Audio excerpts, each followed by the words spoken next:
Arkstein here, and tonight we will be going after the 4 treasures of Ruin in the Paldea region, the legendary quartet that is available in the postgame to us. After we do so, we will also track down and capture the second Koraidon. I also noticed that when I turned the game on here, it's the first time I've opened the game since clearing the postgame. I noticed it's different. The book and the Pokeball are gone, and the music is different, which is interesting. This will probably be a shorter stream, but we're going to start out tonight with going through the history classes real quick to get the backstory and the lore on the Treasures of Ruin. I did preview them a little bit before the stream. I don't think it should take much more than 10 minutes maybe to go through the classes. So without further ado, let us get started. We're doing history classes because Professor Reifert, the history teacher, is the one who goes over the history of the region, the history of the quartet, and I believe I read that when you get your, I guess, social link, I'm not sure what they call it in this game, high enough with her, she marks the location of the seals for the quartet on your map. So without further ado, let's start History 1. And I noticed, like, she's got, like, Laventon in the background on the blackboard. And some other pictures I can't tell. I know I see the old style Pokeball. And what I'm assuming is Hisui. Oh ho, I see we have some new students here with us today. My name is Reifert. I will be the one to impart knowledge of the past into your little minds. History is a wonderful thing, truly splendid. The lives of our ancestors throughout history forged the path to the present in which we live. I wonder if that means she's descended from Laventon, since he's in the background. Today you shall learn about the most mysterious location in all of Paldea, the Great Crater. As you are all aware, a massive crater known as the Great Crater of Paldea exists in the heart of our region. The area inside the crater is called Area Zero, and research of its geological strata and material composition has shown that the crater is in fact over 1 million years old, which is really old. I think that's the oldest dated structure in the game. Like, or not in the game, just like the series as a whole. I think everything else tends to go back about 3,000 years max. It was long believed that a certain something rested at the bottom of the mysterious crater. I don't remember when Eternatus was said to have crashed. I think Eternatus might have been 2 million years, maybe? I'd have to double check.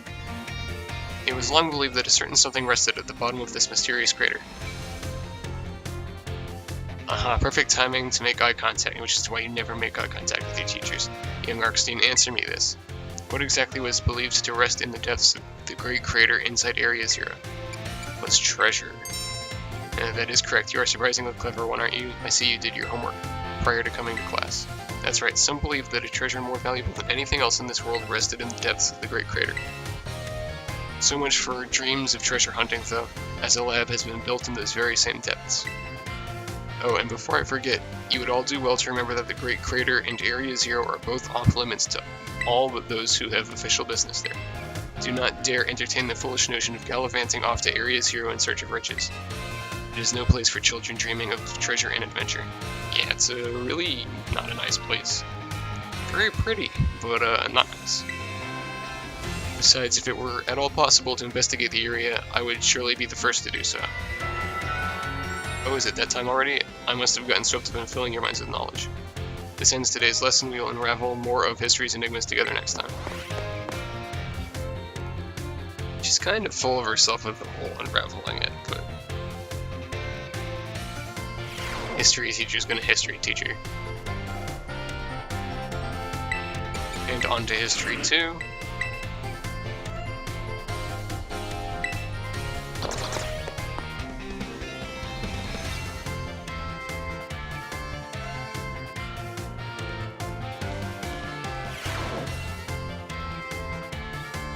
Greetings, my little students. Whatever you did yesterday, it is now a part of history. Today we will continue to unravel the marvels of that history has presented to us. About 2,000 years ago, this region came under the rule of the Paldean Empire. Actually, I just had a thought. The ultimate weapon in X and Y almost looks like it could have been made out of the crystals from the Great Crater. It would certainly explain the super out-of-place technology for that time period.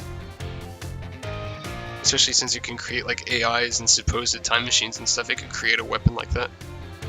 About 2,000 years ago, this region came under the rule of the Paldean Empire. Historical accounts describe the Paldean Emperor as being quite the dictator. This would have been after the events of X and Y. This emperor also zealously believed that the legend of the treasure that rests deep within Area Zero. I must mention that the civilizations of our ancestors were not as developed as ours is today. People back then were far more likely to believe in mysterious legends, magic, and beings beyond human comprehension. I mean, this is Pokemon, those things absolutely exist. In an attempt to gain the power to stand against Paldea's neighboring countries, the Emperor sent people in droves to join the hunt for the fabled treasure of Area Zero. Aha, perfect timing to make yep, do not make eye contact. Approximately how many years ago was it the Paldean Empire began to rule this region? 2,000 years. That is correct, you're a surprisingly clever one, aren't you? I see you're listening intently to my lecture. The answer is about 2,000 years ago, that is when the great era of exploration began. However, it is said not a single adventurer sent out by the Emperor ever reached the depths of Area Zero. Was it the punishing journey itself that barred the way, or perhaps some unknown creature?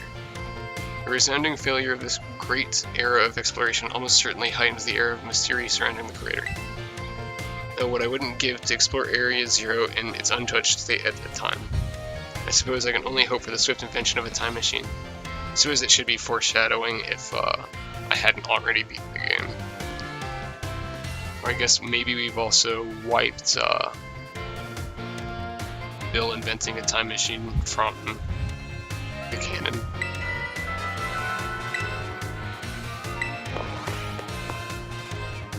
And we will go on to lesson 3 now.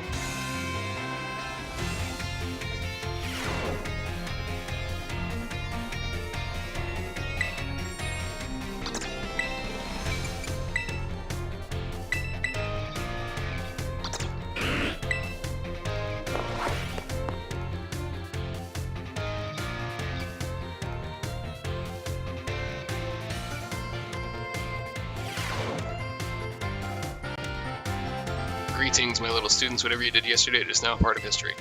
Today we will continue to unravel the marvels that history has presented to us. As you should remember from our last class, Area Zero's great era of exploration began about 2,000 years ago. This era lasted for approximately 1,000 years, but not a single soul was able to venture all the way to the deepest reaches of Area Zero. Having poured much of its human and financial resources into the exploration of Area Zero for so long, the Paldean Empire fell into decline. 200 years later, or 800 years ago, the Empire and its surrounding nations united into one entity. This was the formation of Paldea as we know it today. Yes, this very academy where you're now filling your minds with knowledge was also apparently established at that time. In fact, this school building, though certainly having undergone repairs through the years, is just as it was when it was built so long ago. This very structure is a piece of history. Things of old are truly splendid. I would certainly prefer it to not have the Pokeball portion, though, a relatively new addition. No, stop making eye contact. Approximately how many years ago was the Academy established? About 800. Hate nothing more than when a student only pretends to listen. This Academy was constructed exactly 805 years ago, to be precise. That has to mean something. I think I've brought it up before. That's got to be some kind of wordplay or something. In other words, your academy here is 805 years old. At the time, it offered a state-of-the-art facilities and uniquely innovative curriculum. As such, people used to say, those seeking knowledge need look no farther than the oranges of Paldea. That's right, they were referring to Naranja Academy. It is said that this proverb of sorts was even used outside of the Paldea region. Okay. Oh, so next class is the midterm, which we will hastily take.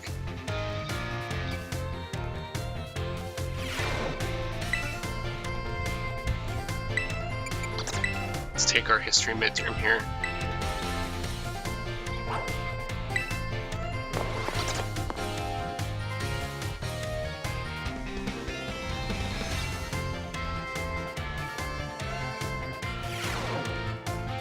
Good time for the midterm.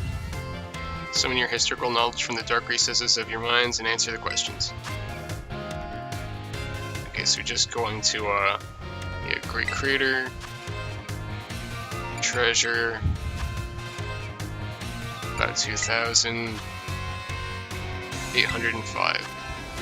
Those seeking knowledge. Okay, your time is up, put your writing utensils down. Last question was a freebie, even the least capable of you surely padded your score there. I sincerely hope you did anyway. So that ends our midterm examination. You may ask for your scores at the school's front desk.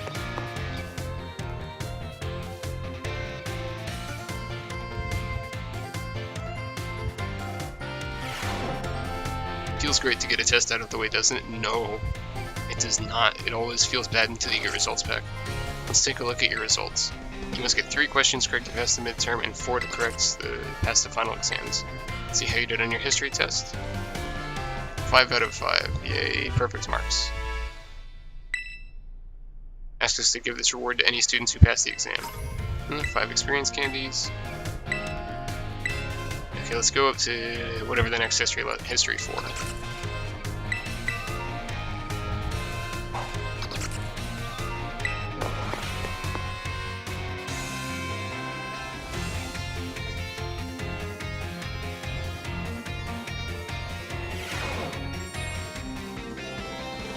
Greetings, my little students. Whatever you did yesterday, it is now a part of history. I was hoping to continue unraveling the marvels that history has presented to us today. However, I imagine your ability to concentrate has been spectacularly derailed by my midterm.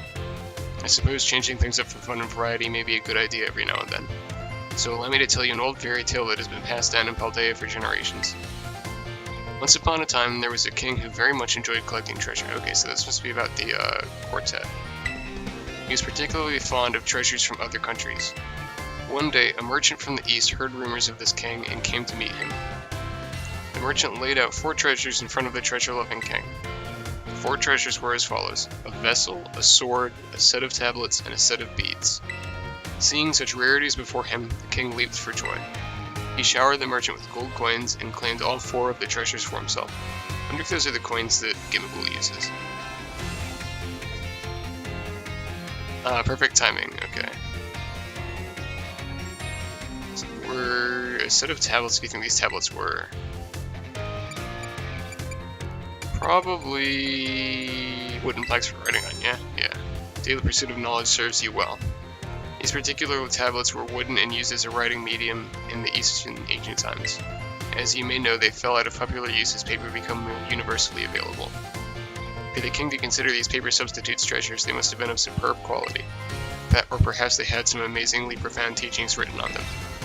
So the king obtained these 4 treasures on that very night. It is said that a terrible disaster rained down upon his castle, reducing it to rubble by dawn. Ooh, ominous. Oh, that time already? I wasn't done with my story, but alas, so ends today's lesson. If you are interested in how the story ends, you may come see me outside class hours. Okay, so that's the intro to the story. We'll finish the history course off real quick just to see if she says any more about it here.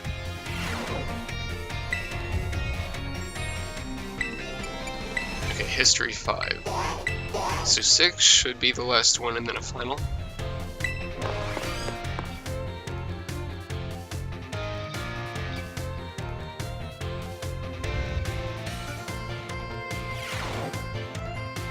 Whatever you did yesterday, yep. I remember a lesson before the midterm exam concerning the great crater of Paldea and its interior, Area 0. This mysterious crater captured the imaginations of many, including the former Paldean emperor. 200 years ago, a group of explorers claimed to have finally reached its depths. Okay. The name of the team that achieved this great feat was the Area 0 Expedition. The team is said to have been made up of the Paldea's best and brightest. Skilled battlers, brilliant researchers, talented individuals of all kinds. Among the list of team members was the name of a man who was an author and brilliant natural historian, Heath. After returning from the expedition to Area 0, he used his literary talent to record the events of the expedition and publish them. Perfect timing, okay. What was the name of the team that first made it to the deepest reaches of the Great Crater? The Area 0 Expedition. To pick up on it and remember a term, I simply slipped into the flow of lecture. Record of their activities was written by the expedition member Heath and can be found in bookstores and the like even today. This record is known as the Scarlet Book. Okay, so Heath is the one who wrote the Scarlet Book. Interesting. At the time, the entire region of Paldea was absolutely buzzing about Area Zero. The Scarlet Book was so popular that practically everyone had a copy. However, the book itself was full of fantastical descriptions and illustrations of things that could never be thought of as real. The masses began to call Heath a liar. Even the truth of the expedition making it to the bottom of the crater was called into question. I mean, he obviously did. The book was absolutely right. The Scarlet Book was condemned to the shelves of used bookstores as just another book of wild paranormal stories. There's a copy on one of the bookshelves on the ground floor of the entrance hall. Okay, that's good to know, because I'd like to take a look at it sometime. Feel free to have a read if you're interested. Oh, is it that time already? Yep. Time for the next class now. I think before I go hunt down the treasures, I will take a look at the full copy of the Scarlet Book, since you can't read the key item version. Alright, History 6.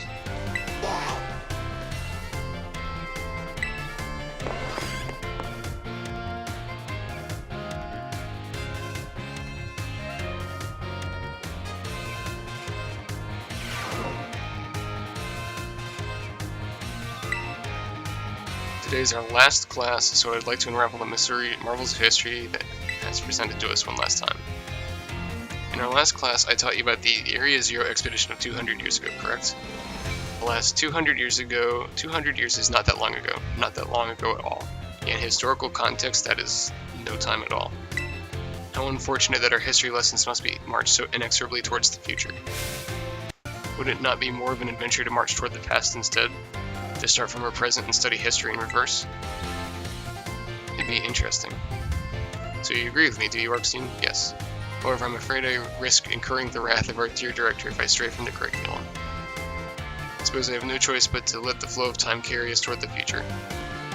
In this last class of ours, I shall fill your minds with a history of the terrestrial phenomenon. The technology behind terror orbs has its origins in Area Zero. Okay.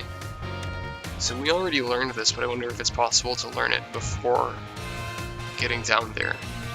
Even after the Area Zero expedition supposedly reached the crater's deepest depths, others continued to explore that area. And around 140 years ago, Pokemon cloaked in a mysterious light were discovered there. So about 60 years after the expedition. As you may have already guessed, these were in fact terrestrialized Pokemon. However, when those who discovered these Pokemon brought them out of Area Zero, the light faded and the terrestrial phenomena remained a mystery for quite some time. Okay, that's interesting. So originally only existed in the crater. However, 10 years ago, that might as well be present day, a certain someone you have definitely heard of unraveled this mystery. Perfect timing to make eye contact. What was the name of the famous professor who unraveled the terrestrial phenomenon mystery? It was Sada. I think that you, a new transfer to our academy, could correctly answer this question. You must be very diligent in your studies, so it was only 10 years ago that the Terror Orb came into use. Interesting. Approximately 10 years ago, a professor named Sada unraveled the mystery of the terrestrial phenomenon. She discovered that the shining crystals down in Area Zero, or rather the energy they emit, is what causes Pokemon to terrestrialize. This led the professor to invent Terror Orb technology and to develop a practical use for it. This technology was then shared with both the Pokemon League and our academy. Rumor has it that Director Clavel was one of the researchers on the professor's team. That's interesting, I didn't know that. Alas, this story is much less exciting now that someone we all know appears in it. Modern history truly is dull, isn't it? Okay, so final exam next. So Clavel was supposedly in. I guess it explains why he didn't seem shocked to see Koraidon at the beginning of the game. Very, very interesting. Let's go ahead and take our history final.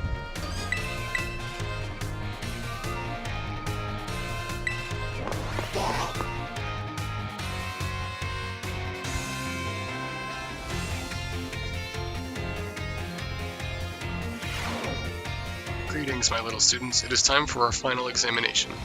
Summon your historical knowledge from the dark recesses of your minds and answer the questions.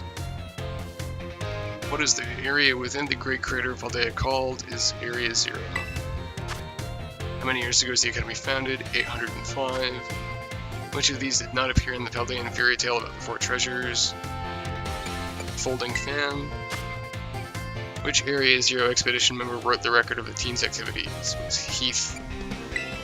Thief is not a name. How many years ago did Professor Sada invent terror orbs? 10 years ago. It should be a perfect score. You must excuse that last question. It is too shallow and ridiculous to be on a history test, but alas, the director forced me to include it. So ends our final examination. You may ask for your scores at the school's front desk. I wonder if you can retake the classes at some point just to go back over and see what the teacher said, because it seems like it's got some good lore in it.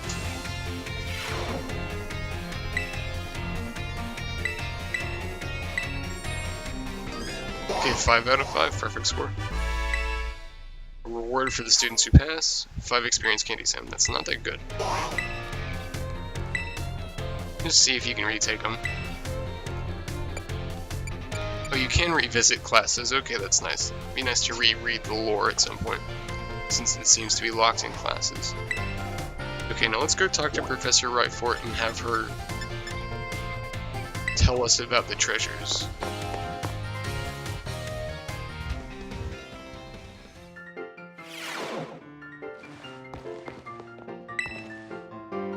Okay, Professor, what do you got for me? You're, yes, Arkstein from Class 1A. The way you conduct yourself in my class and the answers you give to my questions, I admit they pique my interest. You are quite the interesting people, I must say. Tell me, Arkstein, given a choice, which do you prefer? Things of old or things that are new? Older things. Yep. Ah, so you prefer things of the past, do you? The potential I saw in you was real after all. Yes, this one may indeed be of good use to me someday. Oh, is that a Marshadow hairpin? Let's take a better look at that in a second. You can disregard that, I was simply thinking out loud. I enjoyed our little conversation today, you have my thanks, Arkstein. See that looks like a Marshadow hairpin. Can't see any closer. Maybe if I leave and come back she'll talk again. Oh, she's in the entrance hall now, okay.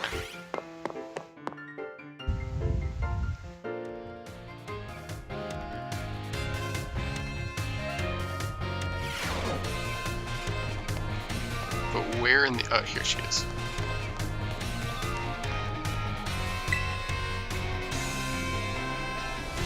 Why, if it isn't Arkstein from Class 1A, are you perhaps interested in the rest of the old tale I told you in class? Yes, I am. Tell me about the treasures. It is convenient that you would take the bait I presented in class. A vessel, a sword, a set of tablets, and a set of beads. After obtaining these 4 treasures, the king's castle was destroyed. Why, you ask? Because these 4 treasures were actually 4 Pokemon. As these Pokemon were passed from human hand to human hand as treasures, they slowly became tainted by hubris and greed. It is a Marshadow hairpin. Interesting. Finally, after coming in contact with the rapacity of the king at the time, they awakened as disasters and began to rampage out of control. The king called for renowned Pokemon wielders to defend the country, and, after a fierce battle, these incarnations of disaster were quelled. It is said that these 4 Pokemon were then sealed away somewhere in Paldea. So what do you think? Would you say this story is just make-believe? No. A very astute of you. I have read many historical disaster reports, personal journals, and the like. There is much to support the truth of this story. If I am able to prove the story's veracity myself, I will be sure to let you know.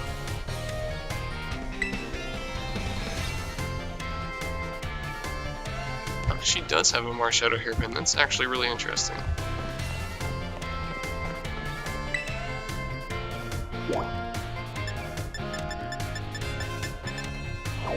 Oh, is she gonna talk again here?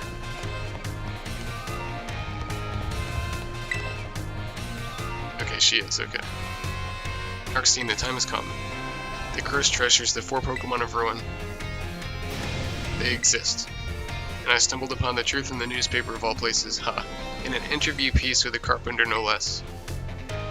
Pokemon wielders apparently used sacred stakes to seal the treasures of Ruin in shrines. There's a separate shrine for each of the 4 Pokemon, and 8 stakes driven into the ground in the areas surrounding each shrine keep the power of Ruin at bay. Okay, so that's one of them. I've seen the yellow ones before. In other words, if all the stakes of a given shrine were to be removed, it would release the Pokemon held inside. Do you think it would be nice to free those Pokemon from the confines of their tiny little shrines, Arcstein? Yes. Yes, I do. And then into the tiny confines of my Pokeball. A kind soul, I see. You are proving truly useful. According to a descendant of the Pokemon wielders in the story, you must have a bond with Pokemon in order to remove the stakes. I'm sure someone as Pokemon savvy as yourself would have no trouble with that at all. You can choose for yourself whether to believe me or not, but I will mark the locations of these shrines on your map. I'd rather go myself, of course, but skipping out on my classes to go adventuring seems to have made the director a little suspicious of me. You can think of it as part of your treasures of Ruin are still treasures after all. I hope you will investigate these shrines if you are at all inclined to do so.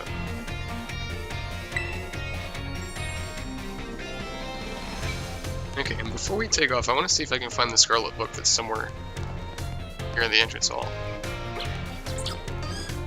If the regular books are green, the Scarlet book should be red, right?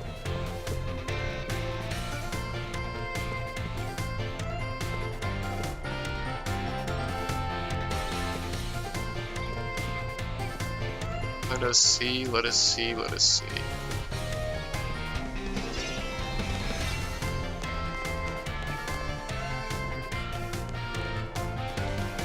I actually think I saw the Scarlet book at one point. I can't remember where it was though. Oh, is this it? Oh, it is. Yeah, let's read the Scarlet book real quick. Okay, there is... Ooh, there's a bunch of sections of it, okay. Good for the lore dive tonight, though.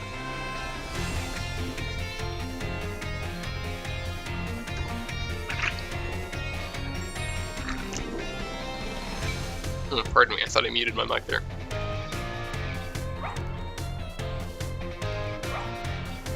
Okay, the Great Crater of Paldea. A photograph of the survey team's point of ingress to the crater, which is visible in the background. Luck favored us with fine weather, making for a smooth outset. But clouds obscured the crater's distant depths, where the treasure of legend is said to lie, now onward and downward. The adventure into Area Zero. Within the Great Crater of Paldea lies the mysterious Area Zero, a place home to such landscapes, such plant life, and such Pokemon as we had never seen. It is inhospitable to human life, and as such I suspect something altogether unknown to humankind sleeps in its depths. Some nice artwork of them going through the cave system. A photograph of a spot where the survey team rested on day 2 of the expedition. Note the strange symbols inscribed in the ground here. Oh wow, okay. Were they left by explorers of the time of the Paldean Empire, or could they be older still? Regardless, they seemed as if they must hold some meaning. Area Zero cartograph. Oh, okay, that's a map of the area. Interesting. Ledges form a spiral down the inner walls of Area Zero, offering a path of descent. Vegetation and sources of water are here as well. Legends tell that precious stones or wondrous fruits have long slept in Area Zero's depths, protected by some manner of guardian. Pokemon of Area Zero. There's some Flamigo, some Salt Stacks, Palmot, or Palmo? I can't tell what monkey that is. Sketches by a survey team member. Surprisingly, the Pokemon species we observed in the upper strata of Area Zero seemed little different from those seen outside the crater. Now and then we heard unfamiliar cries from the lower strata. Monsters of Area Zero. As we descended further into Area Zero, we began to catch glimpses of mysterious Pokemon, though we wondered if these huge ferocious beasts were indeed Pokemon at all. One of our team suffered a brutal blow from such a beast and was mortally wounded, forcing us to retreat for a time. A member of the survey team captured this photograph by chance. I noticed a passing resemblance to the Pokemon known as Donphan, yet differences such as its sheer size and the shape of its back set it apart as to its great tusks. Herba Mystica. Okay, so it's a picture of the herbs. Area 0 was home to wondrous herbs that instantly impart vigor when eaten. We dubbed them Herba Mystica and attempted to grow some in areas around Paldea. However, before we could harvest, the herbs were eaten by Pokemon, which in turn grew large and strong. We call these Titan Pokemon. Mysterious plates. Oh, I've seen one of those plates. They're also in the corners of the logo of the game. During our descent into Area 0, we came across a buried metal plate inscribed with a strange symbol. We attempted to shave off a piece of the plate but failed to leave even a scratch. Even determining the nature of the metal seems beyond modern science. We know not why the inscription was made, let alone how. The legendary treasure. Countless days into our descent, we reached at last the very depths of the Great Crater. There we found a cave with formations of gemstones shining blindingly bright as far as we could see. Perhaps that strange light itself is the guardian said to watch over treasure deep within the crater. Okay, we've seen those.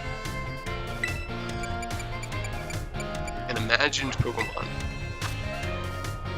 Oh, okay. A drawing of a fantastical Pokemon as envisioned by our sketch artist. The size and ferocity of the strange Pokemon that dwell in Area 0's lower reaches tickled the artist's imagination, prompting the sketch of what other species that inhabit these depths might look like. It looks like a fusion of Anti-Raikou and Suicune there. So it's just it's an artist's imagination. Interesting. A phantom memory. During our exploration of Area 0's depths, I, Heath, strayed from the team and was later found unconscious. When awoken, I could only recall speaking with someone in an unfamiliar place, as if in a dream. I was found holding the page shown here. The handwriting is my own, but I have no memory of writing this.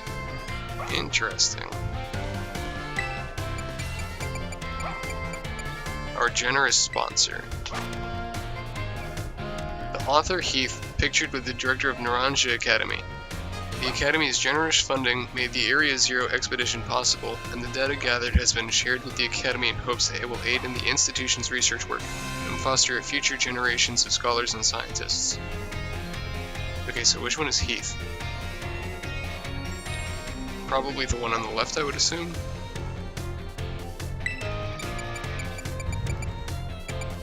About the author. Okay, yeah, so that's Heath. Heath, author of the Scarlet book, shown here with his partner Cyclozar.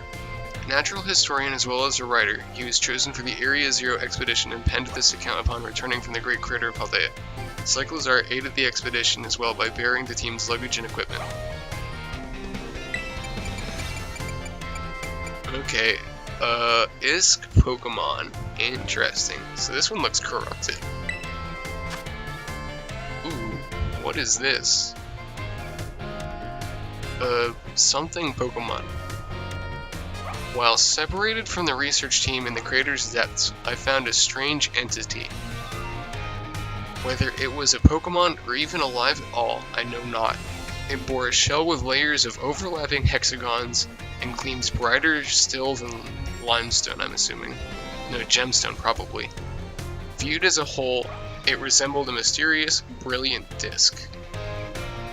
Interesting, and this is what was referenced by the book in one of the research stations we had to go into.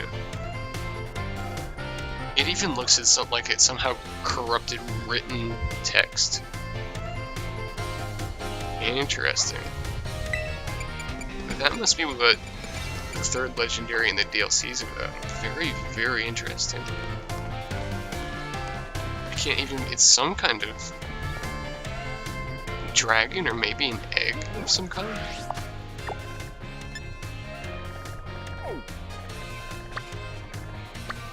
Okay, so we have the shrines on our map. The Grass Wither, the Fire Scourge, the Ground Blight, and the Ice Rend Shrine. We've seen the Grass Wither Shrine before, I think at the beginning of the game. Oh, we can fly to it too. We did run into this one at the beginning of the game, accidentally while we were wandering around. Thankfully, I do have with me here a map of the location of the stakes so that we can do this without struggling too much. So I can showcase them to you all without, what do you call it? Without lollygagging too much.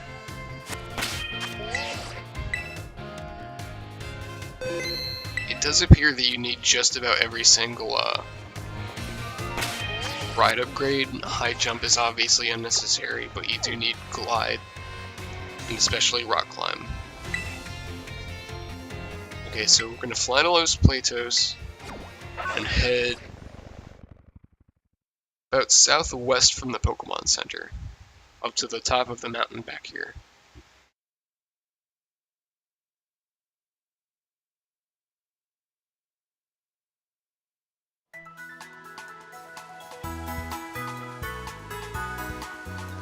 Let's save the game one more time.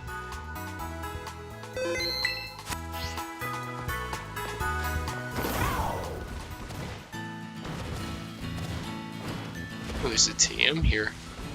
Oh, play rough TM.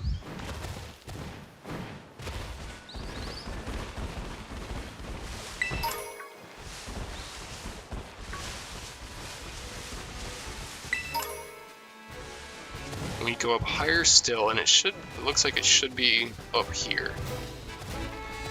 In South Province, Area 4. Come on, Koraidon. Right, okay, so here is the first of the treasures. If you open your map, it's right up here on the top of this lake leading towards a waterfall that goes down the river that runs past Nemona's house. You should be able to see the lighthouse from here. And it's almost, I think, lined up directly with the academy. There's an ominous black stake driven into the ground. Will you pull out the stake? Yes. When you pulled out the stake, it crumbled and vanished. Ooh. We'll also pull out the gimmick wheel. 3 coins. Okay, next we are going to be flying just northeast of the same Pokemon Center.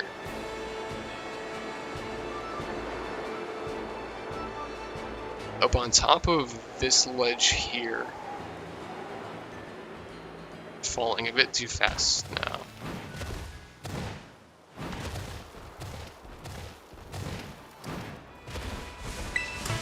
Another TM. The next stake should be right here, yes. This stake, you should be able to see the Pokemon Center in front of the gates to Mesa Goza, as well as just barely see the Pokemon Center in Los Platos. It is right here for reference. We will pull this stake out of the ground.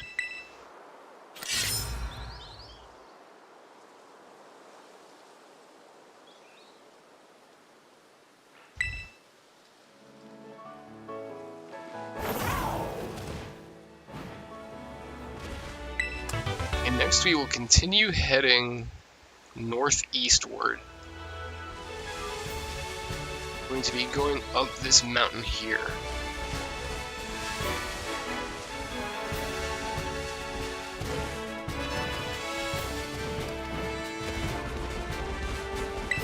Into South Province Area 5. Over the hill here. A trainer that I haven't fought, will ignore him. Just past the 2 suspiciously ovular outcroppings. Up the hill behind them, in this vaguely helix fossil looking mountain formation. You'll climb all the way to the top of it.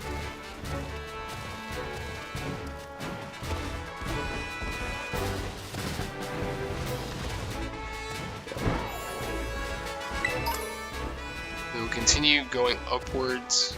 Oh, there's an Axew up here. Kind of surprised to actually see wild Pokemon up here. This one almost looks like you could be able to get to it just with high jump. and you will come across the third stake here. It is at the top of the helix fossil-shaped outcropping. A bit northeast from the last one, and still northeast of Los Platos and southeast of Mesagoza. You should be able to see the Academy in the background there. You can clearly see the Pokemon League. And you can see the mountain over there. There's also a Gimmighoul here too.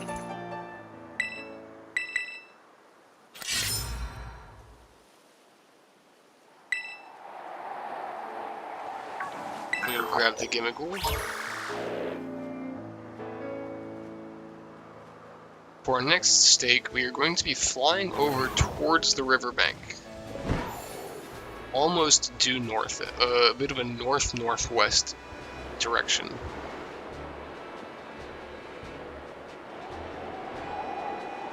Stake number 4 should be on the other side of this hill here, past this other trainer that we somehow haven't fought. And it should be somewhere in this area, judging from the map that I am looking at.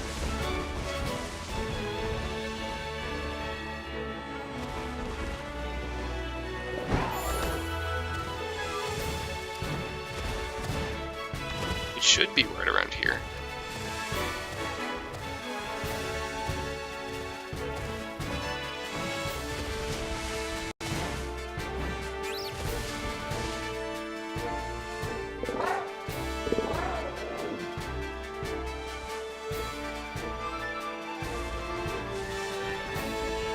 Oh, I somehow missed it. I probably landed right next to it and didn't see it. Anyway, there's also a Gimmighoul here. It is right next to the footbridge here, down the hill, right along the edge of what I would call the moat of Mesagoza. You should be able to see the ramp leading up back to Solid Land from here, as well as the Pokemon Center.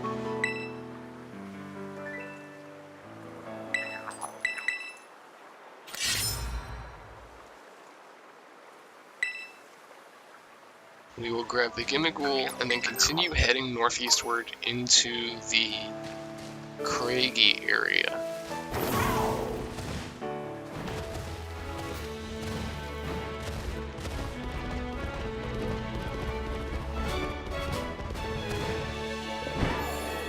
Into South Province Area 3. We'll be heading almost due west of the Pokemon Center right there. And I think actually just about where this grass-type Koraidon is.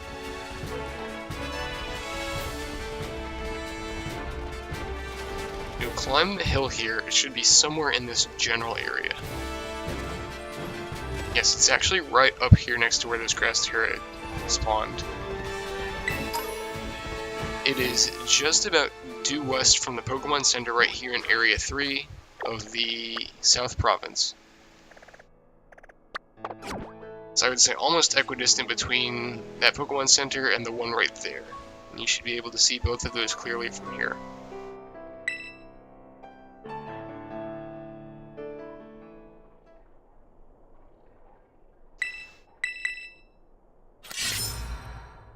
For stake number 6, we will be heading further northeast, so still heading in a northeastwardly direction. We will be heading towards the end of the Craigie area. Back towards the plains on the other side.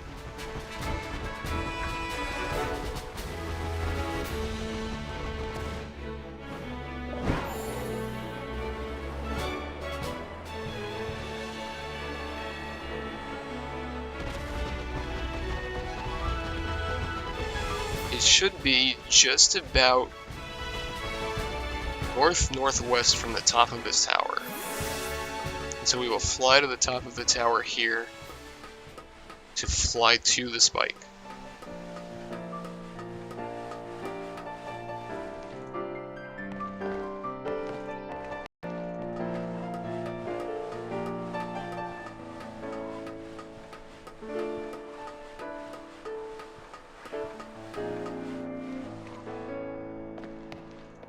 Okay, it should be if I'm looking at my map properly, it should be somewhere right around this rock right here. Or about on the other side of it. Yeah, right there. Should be able to easily fly here from the tower in South Province 3. It's on the little jutting out area, just at the entrance to East Province 1. You can see the tower that is the South Province Area 3 watchtower from right here, and it should be easily glidable to get over here. We'll pull up stake number 6.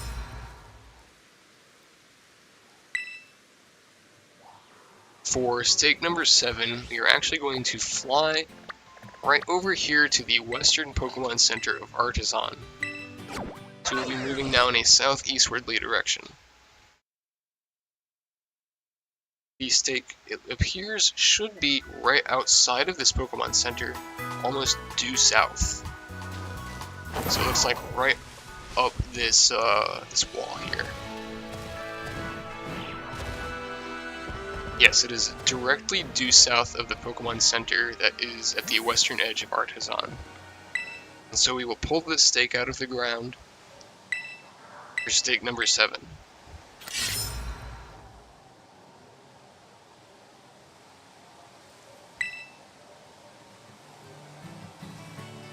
For the 8th and final stake, we will actually fly our way to the, what is it, the Grasswither Shrine. We're going to fly to the shrine.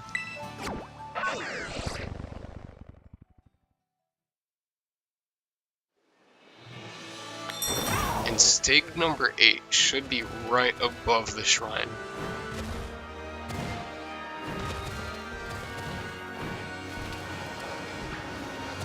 There's a Terra Houndstone. It should be, I believe, right up here, yes. And stake number 8 is right above the shrine. And with this is the 8th and final Grasswither Shrine stake.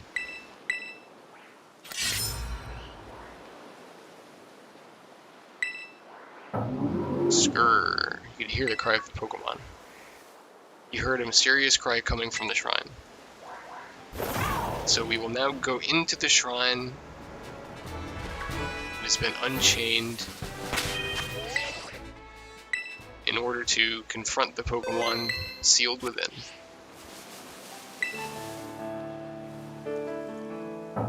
A faint sound is coming from within the shrine. Will you touch the shrine? Yes.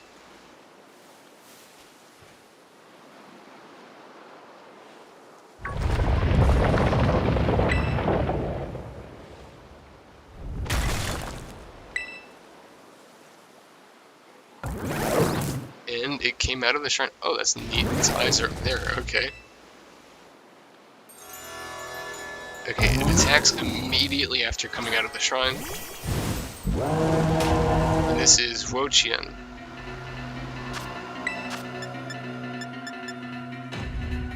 Level 60, so it's a decently high level, but I don't want to accidentally one-shot it.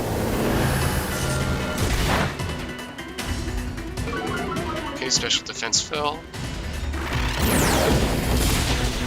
Ooh, that's dangerous. It's a very nice theme.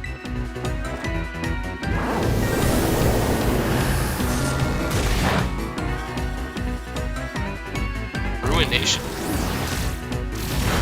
Did about half of my health, so I guess it's similar to Nature's Madness.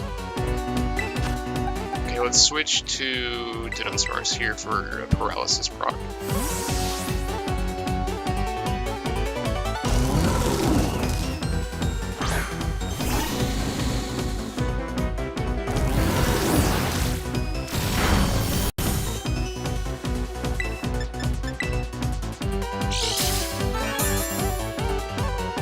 Very nice theme.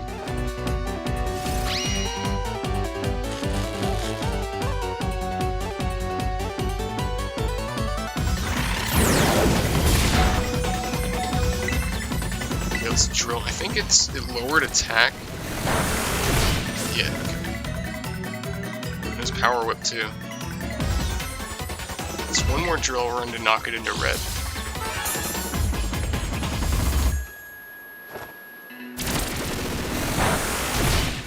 Excellent.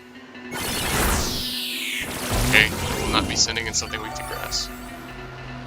It pumps it right back out of red. Okay.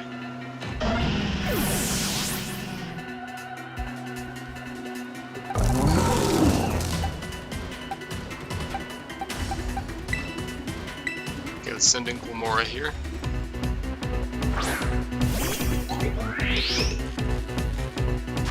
Okay, it's getting dark, so let's try our Dusk Balls.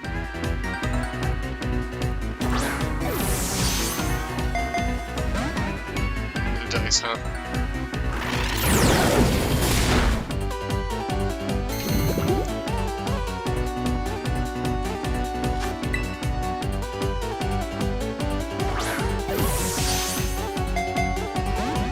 Is it not dark enough yet? No, it should definitely be dark enough now.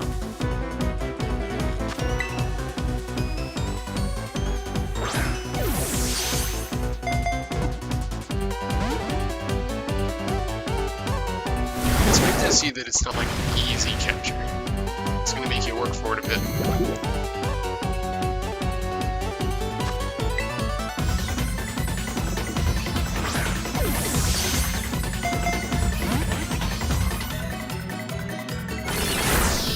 Oh man, I think I really need to get that last little bit of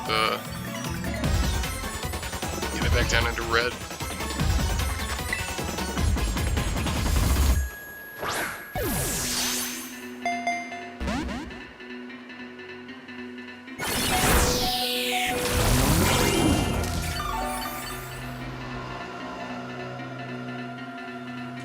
And it's almost back up to half health.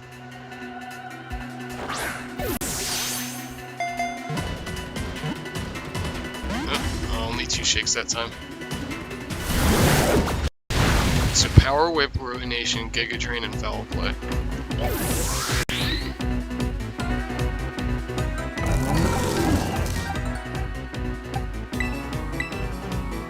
Send in Excalibur. Let's go for a Dragon Claw. Whoops. Is it gonna respawn? Let's see what happens when you accidentally KO it. It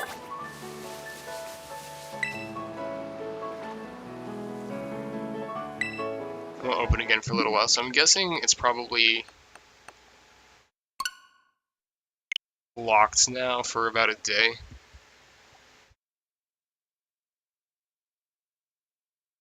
Try this again. I don't have a false swiper. I actually don't even think I have a false swipe TM.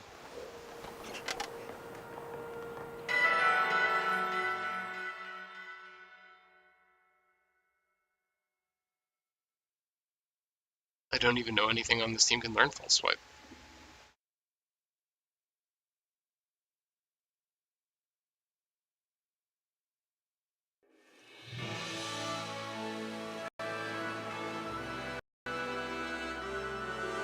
Okay, let's actually check just in case.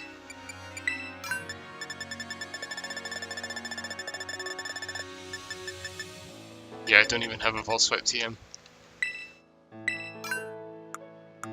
Okay, let's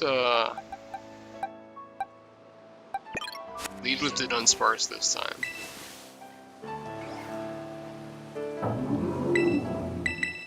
Try this again. Kinda surprised Excalibur KO'd it.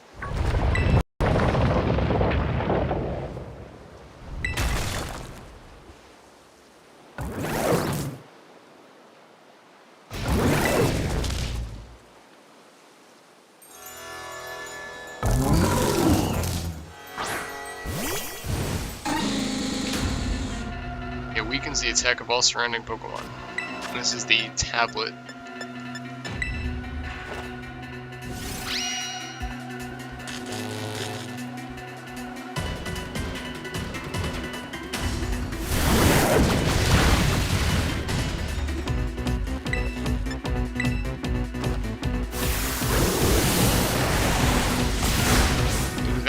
good damage.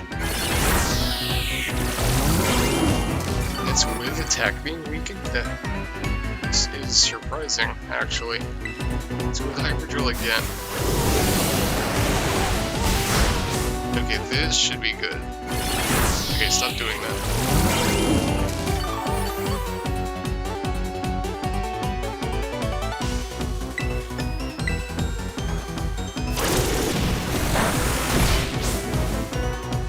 Oh, that was a crit. Okay, I was gonna say I was flirting with a crit, but that was a crit.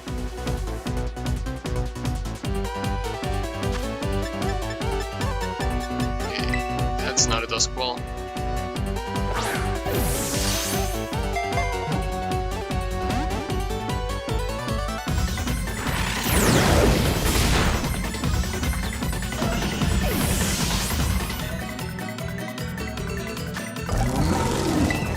Let's send in Tigaton here. Because it resists the Giga Drain, it's going to impede its ability to recover HP.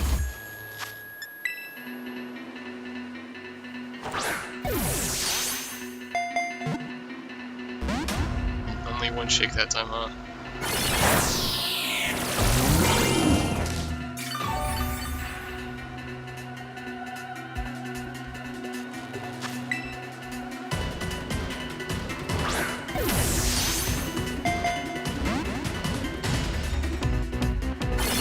Stop spamming Giga Drain, come on. It's still in the red at least.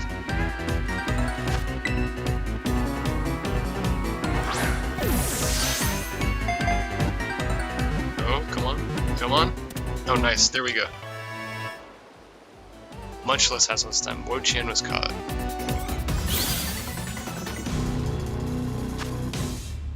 Wo-Chien, the Ruinous Pokemon, is a dark grass type.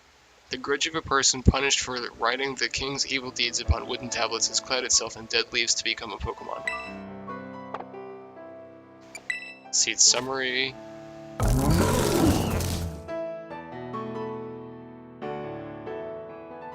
Tablets of Ruin. The power of the Pokemon's Ruinous wooden tablets lowers the attack stats of all Pokemon except itself.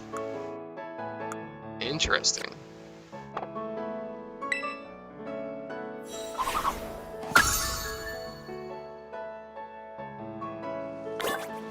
Okay, having cleared this, we will go heal our Pokemon and set out for the next shrine on our list. We're going in a counterclockwise. So the next shrine would be the Fire Scourge Shrine. Fly over here just to heal real quick. And actually, this looks like a good place to start because it appears there is a spike right outside of this Pokemon Center.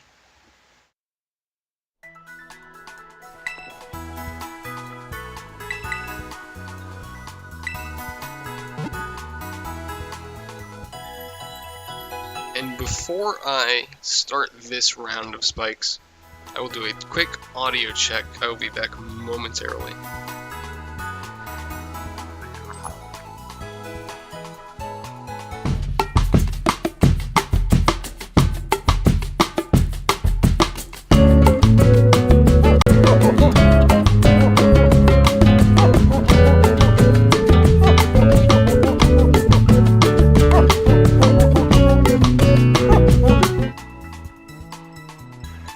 Thank you for bearing with me while I did the audio check.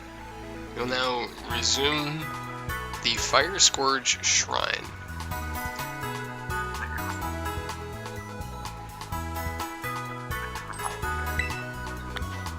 With the Fire Scourge Shrine, it appears that the first spike is going to be due east of the Pokemon Center here in North Province Area 2.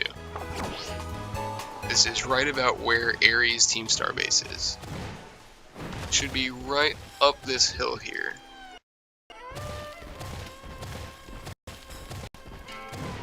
Yes, it is right up this hill. It is due east of the North Province Area 2 Pokemon Center. You can't quite see it from here, but it's due east of that. You can see the three towers from the plains below. You'll ignore the Luxray, and we will pull this spike out of the ground.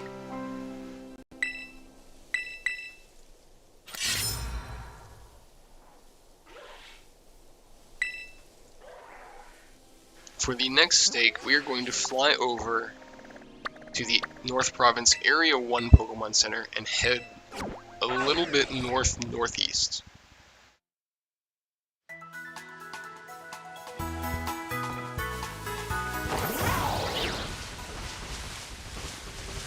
We're gonna have to walk for a little bit to get here. It's a little bit of a ways away. It's gonna be at the top of a rock formation.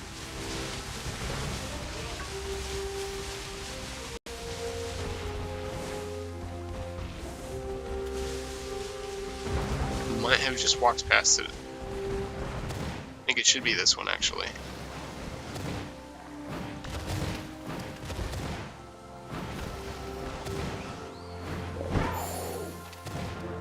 Okay, come on, Koraidon, grab onto the wall. Yes. The second spike is right here. You can see the North Province Area 1 Pokemon Center from right here. If you look around, you can see the 3-tower grouping to the due east of here from here. You can see the peaks of the whatever is up with these mountains. We'll grab the second spike out of the ground from right here.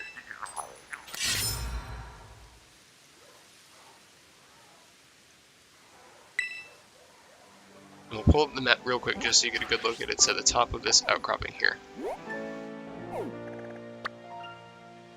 For the third stake here, we will fly to the Pokemon Center just outside of the Tag Tree Thicket.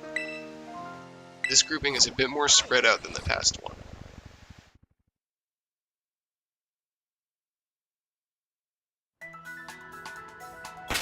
Save the game real quick, don't want any crashes. You're going to go into the thicket. It's going to be almost exactly due north from the Pokemon Center, but you're going to have to go through the thicket to get there.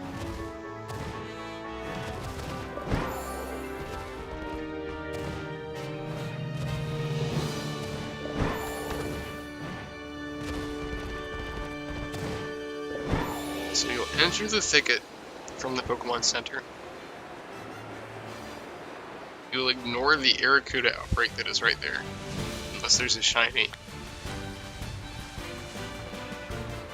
Actually, don't even see that many Arrokuda. So we'll ignore that. Cross the river. You'll continue until you get to the cliff side over this way.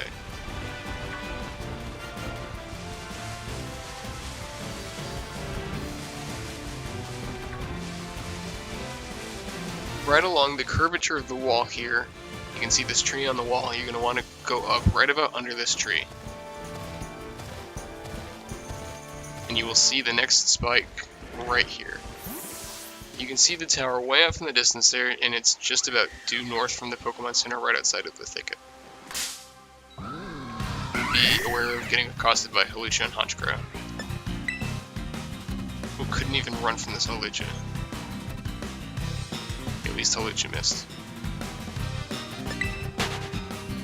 And we quickly pull the stake out of the ground before Hawlucha attacks me again.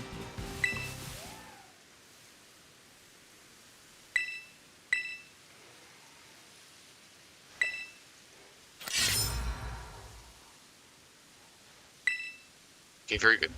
And it is right under this tree in the thicket at the top of the cliff. Speaking of the thicket, for the next stake, you're going to fly back across the thicket to the other side.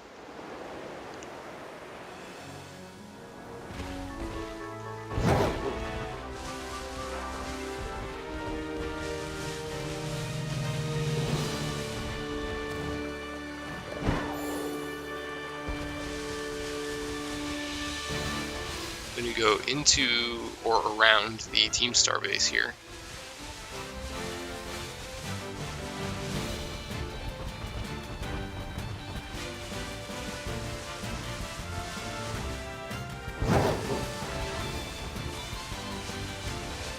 You want to end up just along the wall here. Yeah, you're actually going to end up in the Team Star base.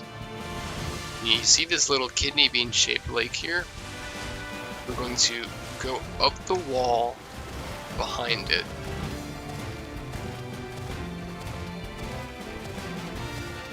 into the Dalazapa passage of the mountain range. You will continue going up the wall. You will see, I believe, this outcropping along the mountain with the 2 trees on it.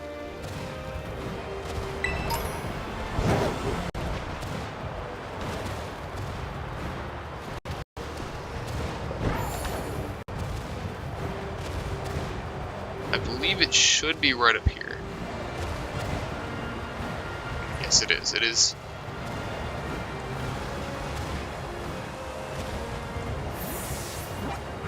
Just to the west, northwest of the Team Star base here, in this little area where there is 2 trees on the side of the mountain. You pull this stake out of the ground,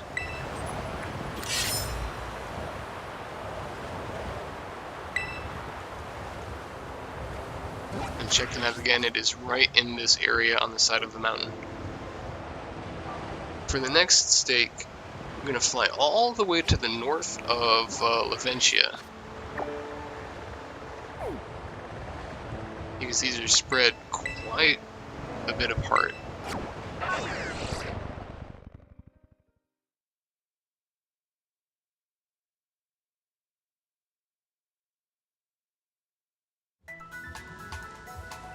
From the north of Laventia, you can actually exit the city here. You're going to want to go over towards the lighthouse.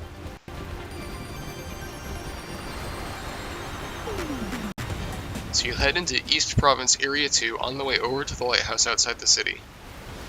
Instead of going to the lighthouse, you will attack this wild deerling. You run for the deerling, and instead of heading towards the lighthouse, you're going to climb up the side of the hill here.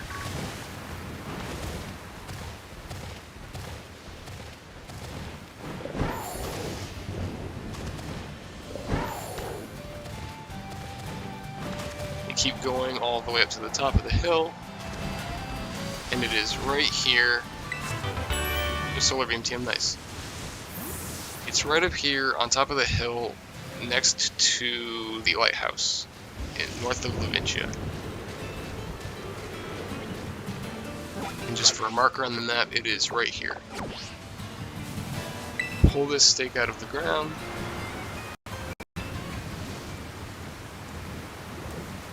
For the next stake, we are going to fly almost due north of here. I'm going to cover quite a bit of ground to get there. Looks like there is no nearby Pokemon Center, so it's going to be quite a bit of a trek.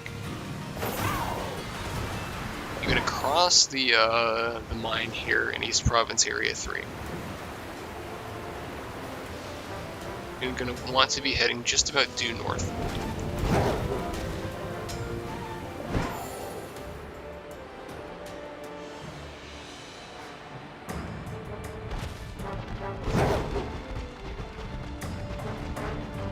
You're going to want to fly across the river and attach yourself onto the mountainside here and start climbing your way up.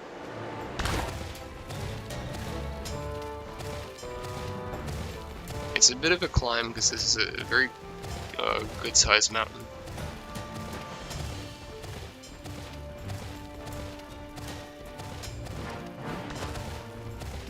You've now made your way into North Province Area 2 on your way to the next stake here.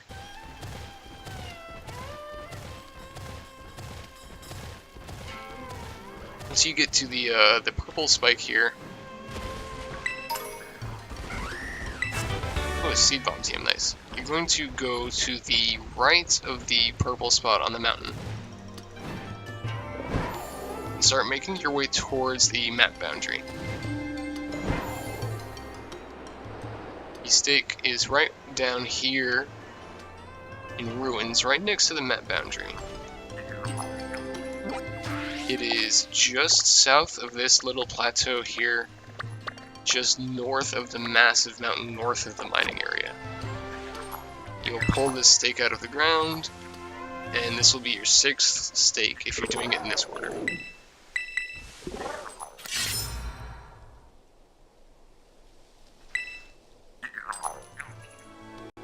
next stake is quite a ways away from here. It's probably the most out-of-the-way stake we've gotten to so far. The fastest way to get there is probably to fly to the North Province Area 1 Watchtower.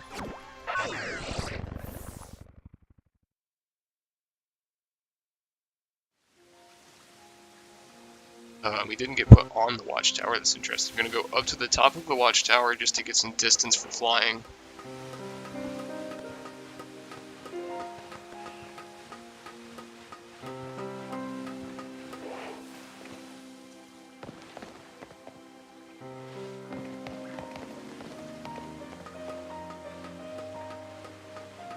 Once you've made your way to the top of the tower, you're gonna start flying towards the ocean.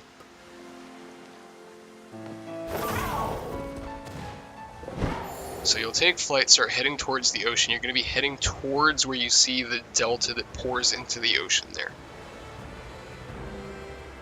There's unfortunately no fast way to get there. It's probably one of the most in the middle of nowhere parts of the game.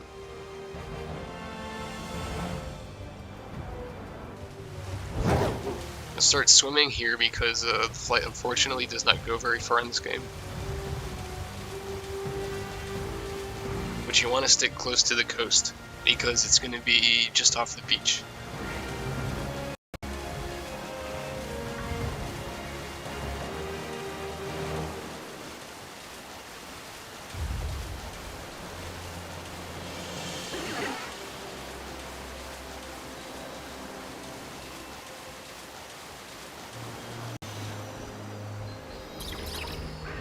Okay, now that you've made it onto the beach, you're going to climb this little hill here with the tree. You have made it to the 7th stake. Just for map reference, it is right here next to this tree on the delta that's kind of in the middle of nowhere. So right in this area, you're going to be a bit east of the Teen Star camp and north of North Province Area 1. And this was stake number 7.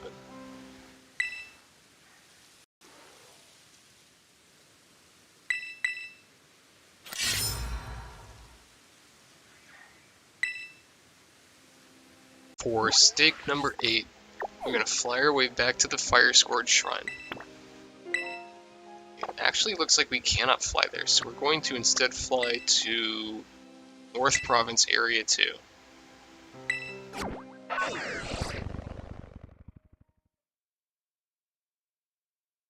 We're going to head due south from this Pokemon Center.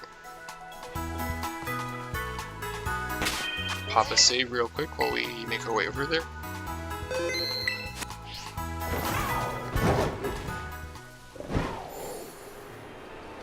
And remember, we are heading due south here. There's a Dragonite, nice. As you can see, we can see the shrine on our map now. We're going to make our way towards the shrine.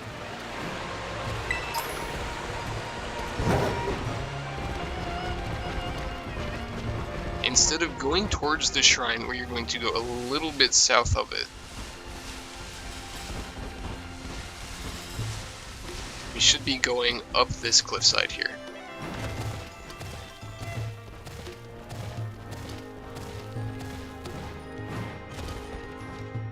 And it should be right around here.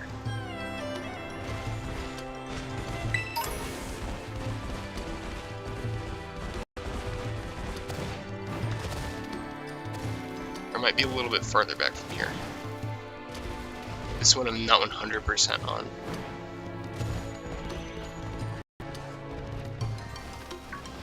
But it's in this general area.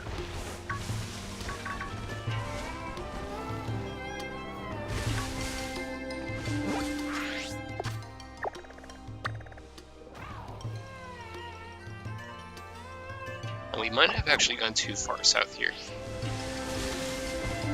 So let's head a little bit north again.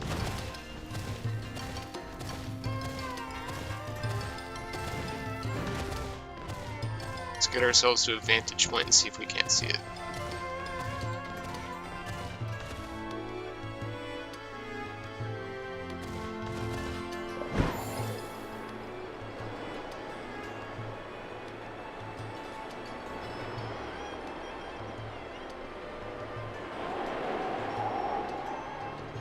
this one is proving to be a little difficult to find. It should be not that far from the shrine itself, at least according to what I'm looking at.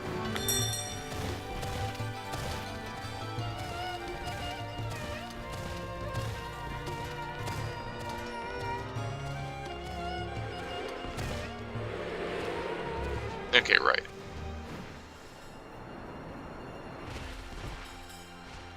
If you look at the map, it is at the top of this waterfall here. The Fury Falls. It is going to be right at the top of the Fury Falls. We will remove the final stake from the ground and locate the shrine.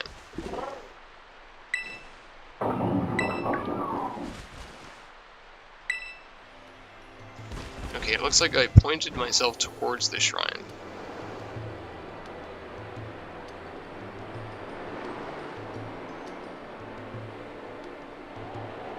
Which I, for some reason, cannot find.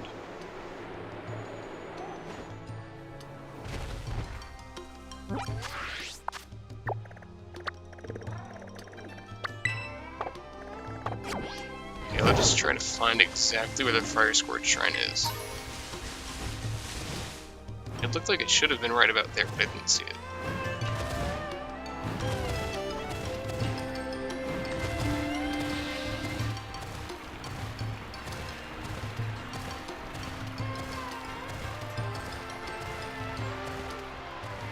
Okay, there's a cave hollow here. It's inside the cave hollow.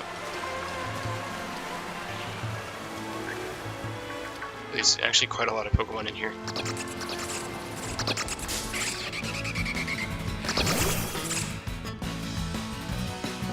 Fire Scourge Shrine is inside of the cave hollow at the top of Fury Falls. Looking on the map doesn't necessarily help because it's going to show on top of the mountain range here. But it is, I will show you in a second as soon as I get out of battle. Quite a lot of Pokemon in here. It is right at the top of Fury Falls. Here you gotta go up a waterway. It's on the inside of a cave that a water path goes to. We will save the game and begin our battle with the Ruinous treasure sealed in the Fire Scourge Shrine.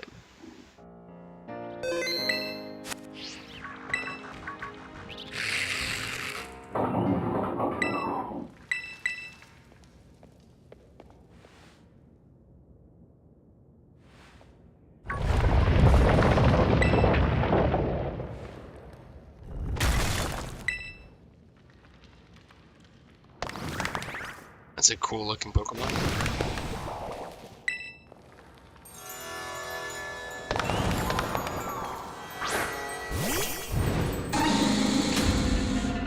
This is Chi-Yu. Go for the paralysis.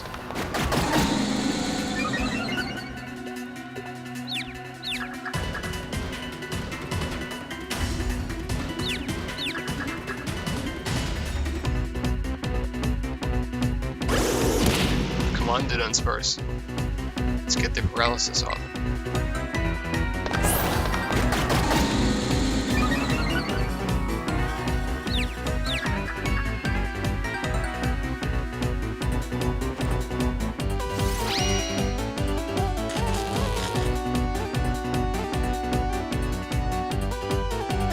Let's switch to another Pokemon here.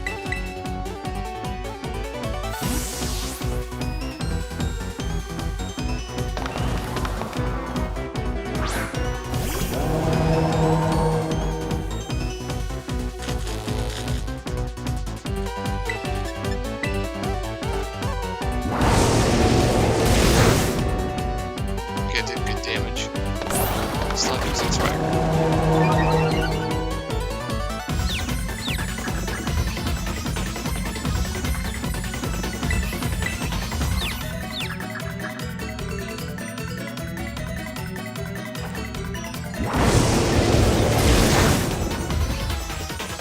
Try hurting it anymore. I don't think this one has a way to recover itself like the last one did.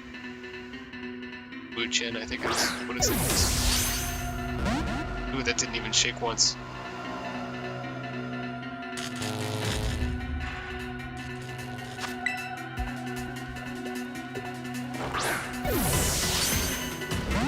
Not even shaking again, come on. I'm inside a cave, so Dusk Ball should work.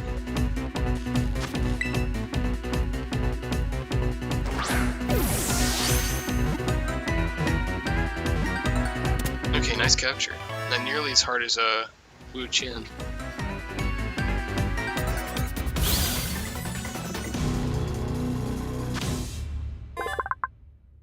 Or Wo-Chen, sorry. Chi, the Ruinous Pokemon, Dark Fire type. It controls flames burning at over 5,400 degrees Fahrenheit. It casually swims through the sea of lava it creates by melting rock and sand.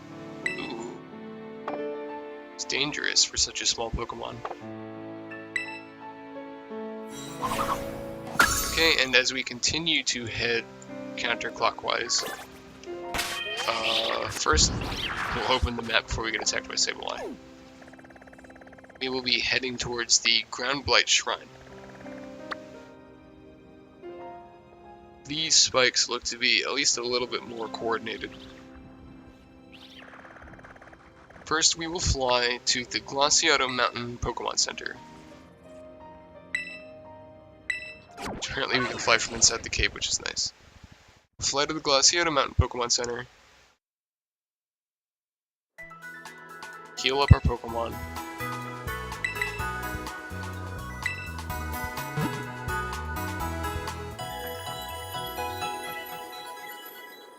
We will begin hunting next 8 stakes.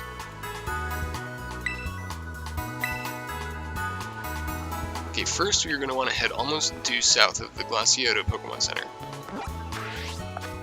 It is this Pokemon Center right here on Glaciato Mountain. We're going to hop on Koraidon and we're going to go almost due south.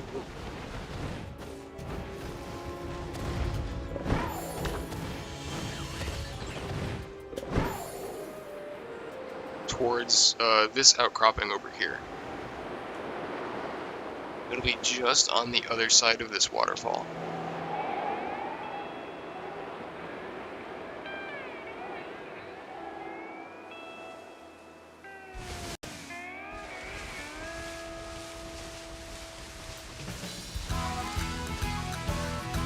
Okay, we will climb the mountain right here.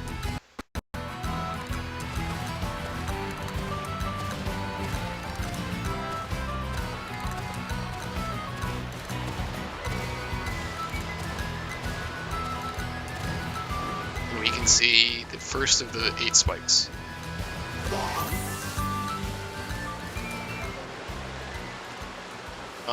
You cannot see the Pokemon Center from here, but we have gone just about due south of the Glaciato Mountain Pokemon Center. It is right on the other side of the first waterfall you come to, on the cliffside here.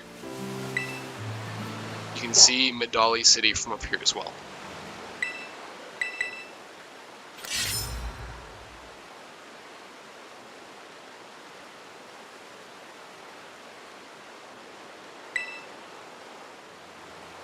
Next, we will actually, in order to do this well, we will fly towards the Colonnade Hollow. This is one of the 10 sightseeing destinations at Paldea. We're going to fly to this hollow here. I believe the spike is on the inside of the hollow.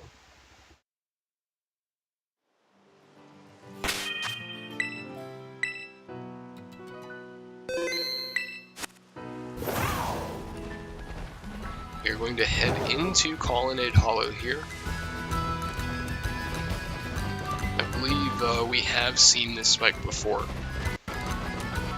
in one of our playthroughs the last time we were here. Yeah, it's right up there.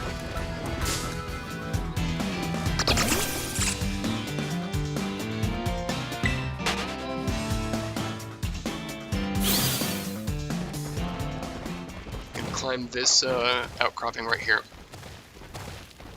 and find the second stake right here in Colonnade Hollow. You can either climb up it or fall down into it. and we will pull it out of the ground.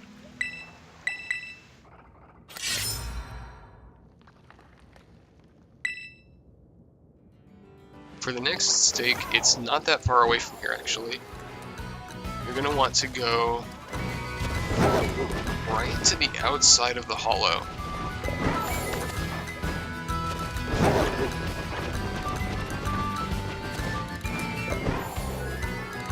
You're going to try to want to find the fastest route to the top of the hollow.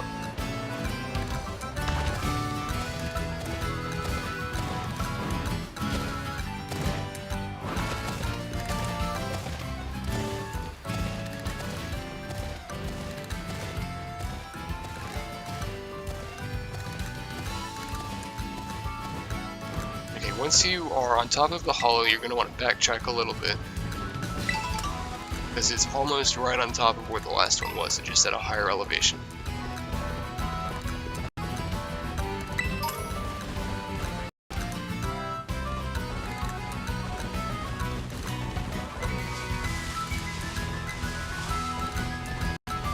Should be around here somewhere. I believe it's going to be...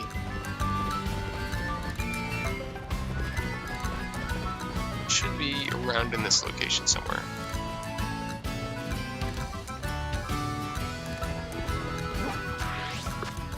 I think I've actually gone too far.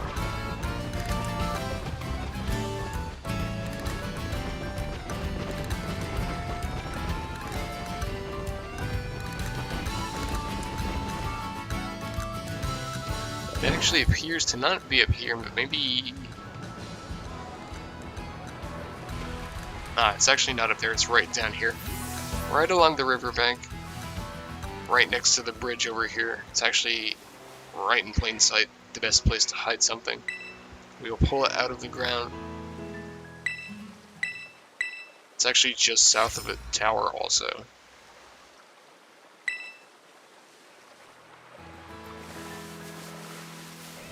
It's just under this tower that's right here.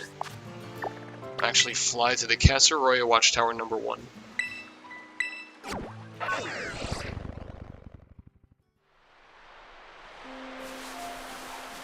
And from here we're going to head due north. You can see these 2 islands right here. We're going to fly to the second one of them.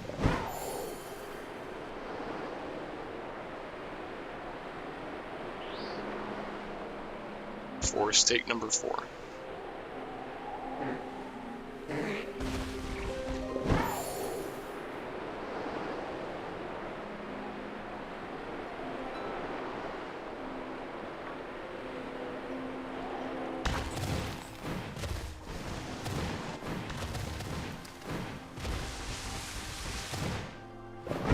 You can see the stake right here. It is due north of the Koraidon watchtower number 1, on the second of the 2 small islands. So we are right here, almost in the middle of this triangle of fly spots.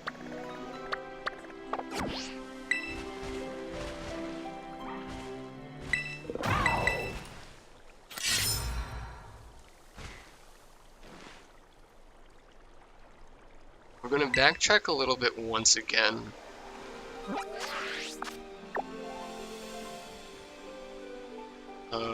Actually, no, we won't. We'll continue going due north. We're almost in a straight line here.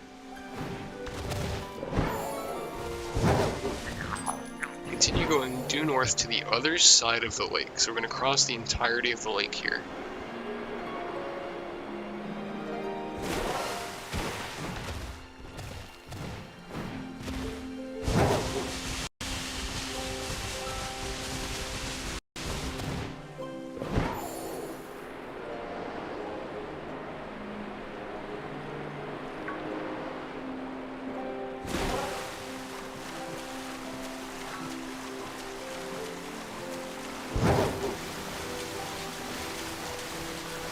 On the other side of the lake, we'll climb up the wall to leave the lake.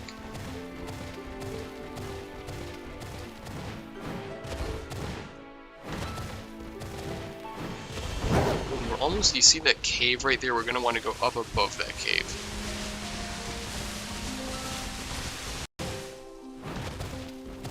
So go straight up the wall here.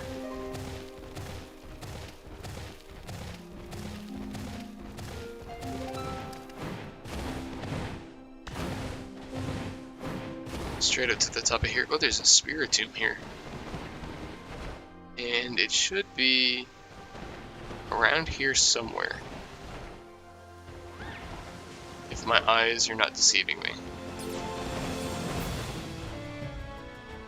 Yeah, okay, right off the ledge here. It's actually, if you come through the cave that I previously mentioned, it is right up and to the left of it.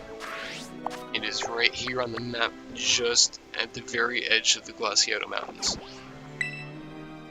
Where it enters into the marshland here.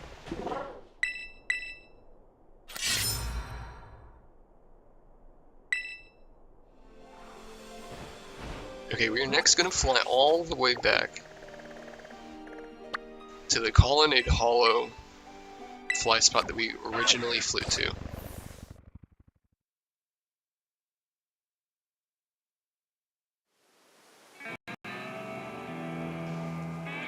This time, instead of going into the hollow, we're going to go off to the west.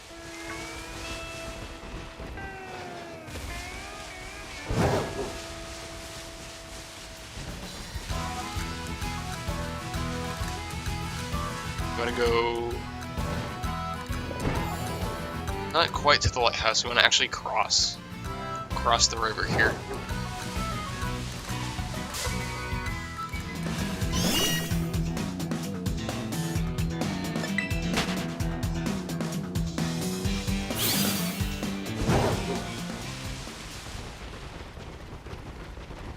So you're going to want to follow this river down to where about its mouth is. Cross the river and go to the other side into Castle Royal Lake. And stake number 7 should be right over this hill, up where those 2 trees are. And here we have stake number 7. Is right here in Castle Royal Lake, just north of the mouth of this river.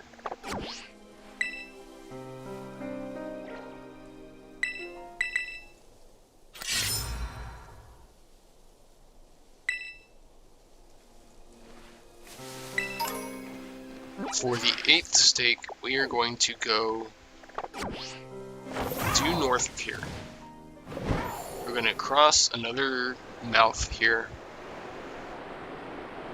I'm going to ignore that Gimmighoul. And the Kilowatt Troll that just somehow knocked me out of the air. That was interesting.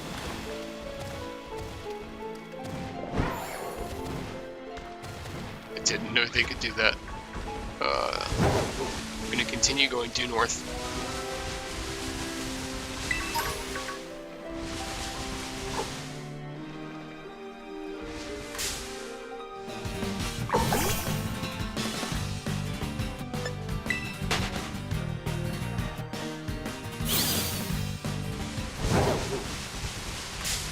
Did not mean to touch the gold line.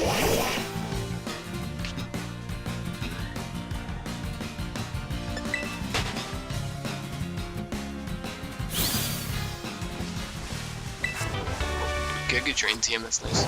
Anyway, we'll continue going north. We'll be going north for quite a bit. Across the second waterfall here. Going to continue heading north.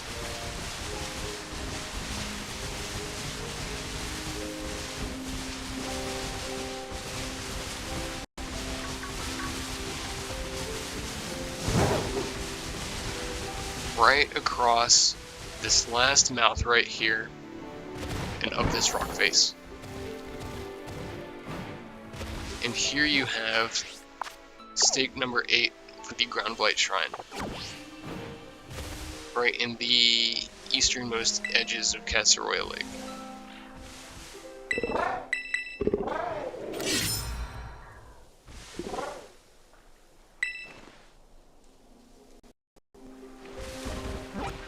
Oh, was that not the 8th? Did I miscount?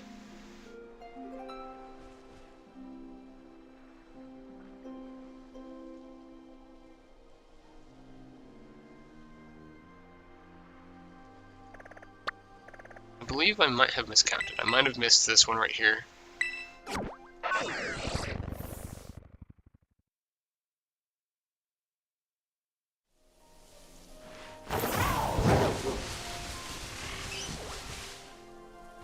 Okay, yeah, I somehow flew right past, or walked right past this one. This is the 8th right here. On the same island as the Casseroya Lake Islet fly spot. It's just due east of the fly spot, and we'll yank it out of the ground.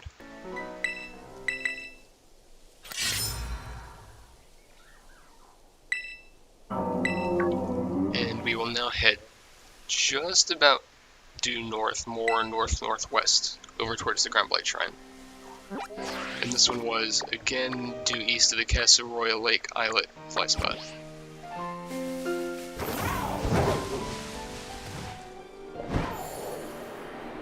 Actually going to want to go about north from this Terra Pokemon.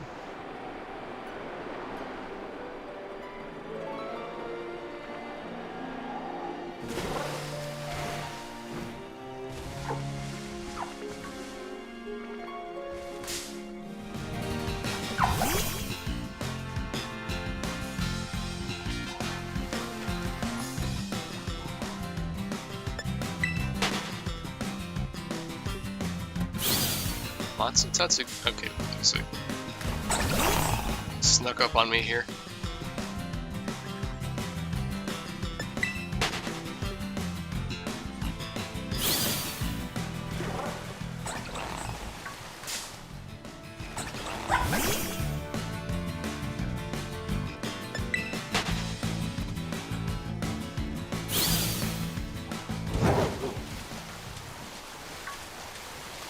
Okay, we're gonna go right up the wall here.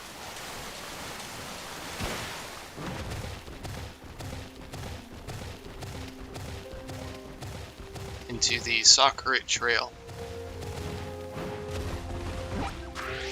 It's gonna be right up this path here.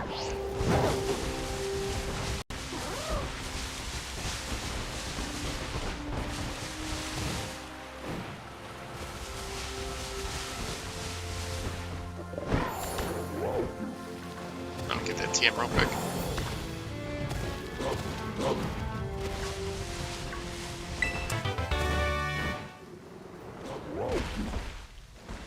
And we have now made our way to the Ground Blight Shrine.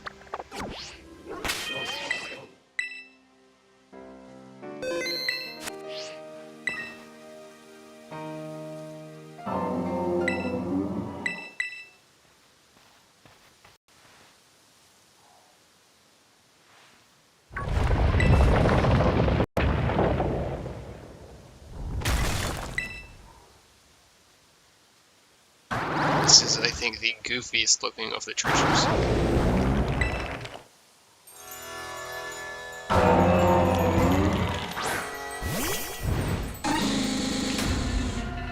The Vessel of Ruin. Okay, we'll go for the glare first.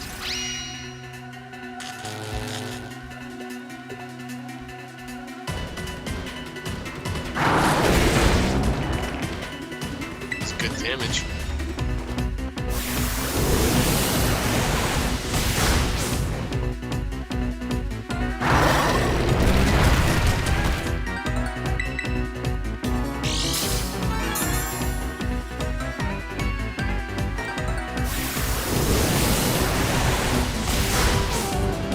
I do not think I can weaken this anymore. Start chucking Ultra Balls because it's daytime.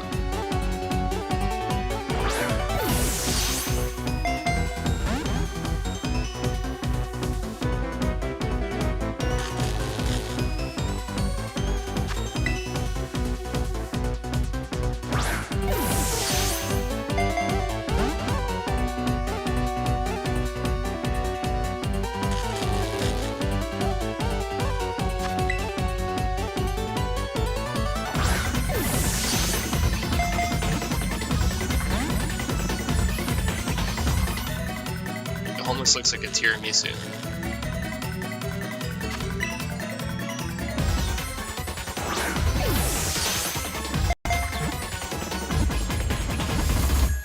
Okay, good capture. is caught.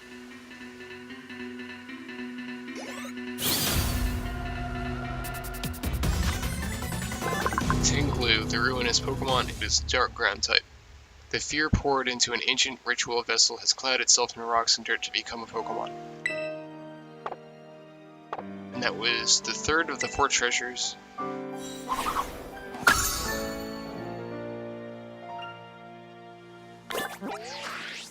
We will now make our way towards the West Province Area 1 Central Pokemon Center.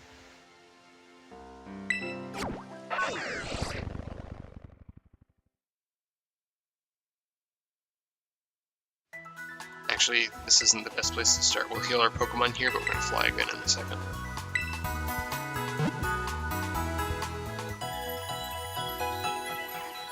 These are much more clustered.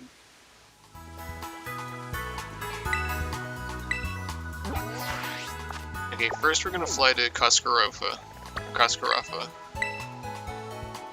And it is almost right behind the city. Might actually be in the city. It's kind of hard to tell from where I'm looking.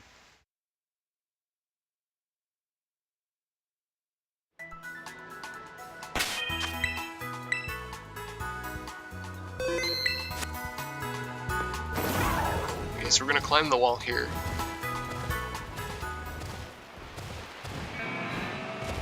I'm going to walk behind the city here.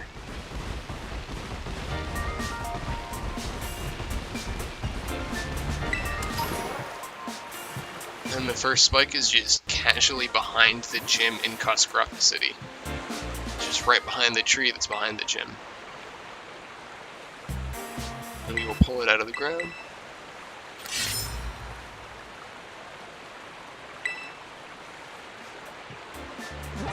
Next we will fly from right here, behind the gym, to the West Province Area 1 Watchtower.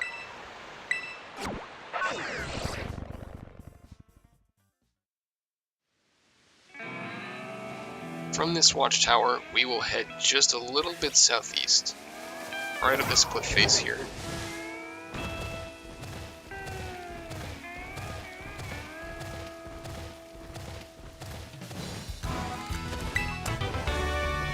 Oh, Snowskate TM, that's nice. It should actually be right around here somewhere.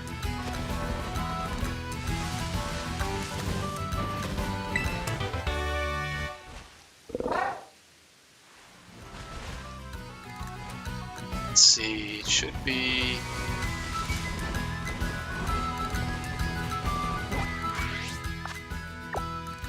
actually gone past it.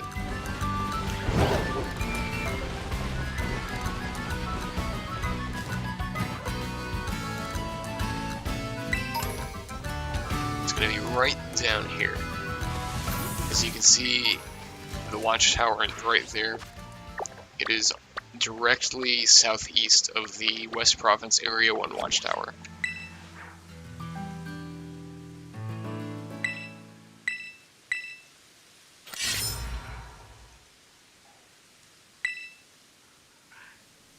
From here we're going to head due east, past this wild Terra Pokemon.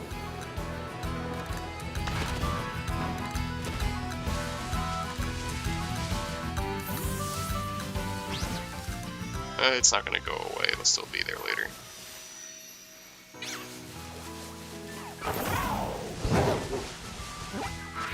We're going to keep heading due east, almost as if you're heading towards the crater.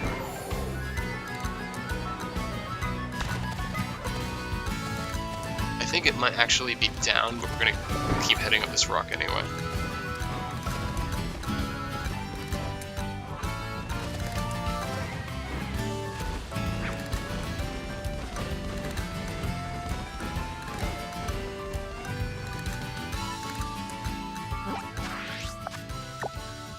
I'm actually on the opposite side.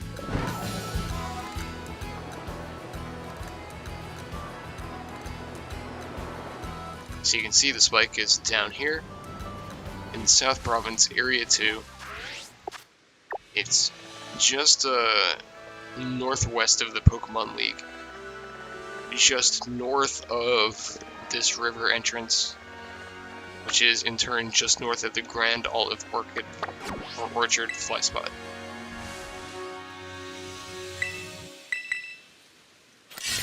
I'm going to pull this one out of the ground. I'm going to get ready to fly again.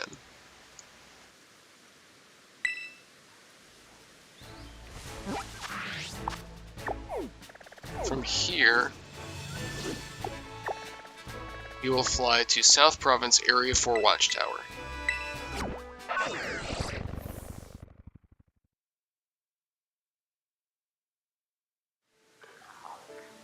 From the South Province Area 4 Watchtower, we're going to head due west as if we're heading towards Alfornada.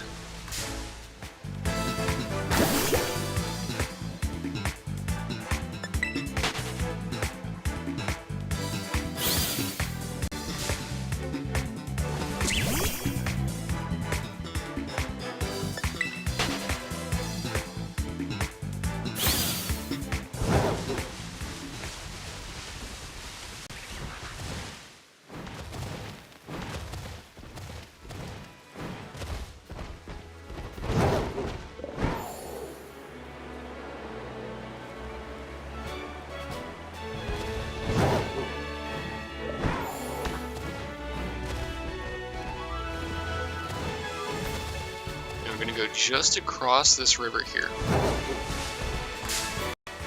And we're going to run from this young goose because I was not watching where I was going.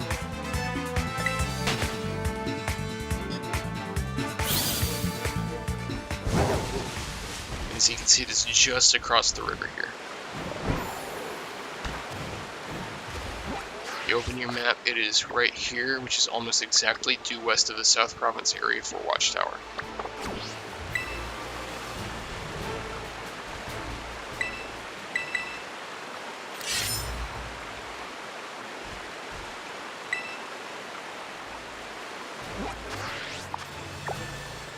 From here, we're going to fly to Alfornada. This one might be underground, I think. It shows a fly spot, but I don't have access to it.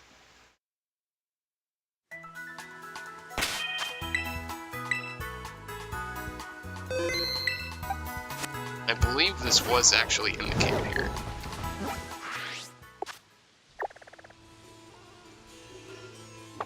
I'll double check anyway. I think I'm going to be heading near that ground terror crystal.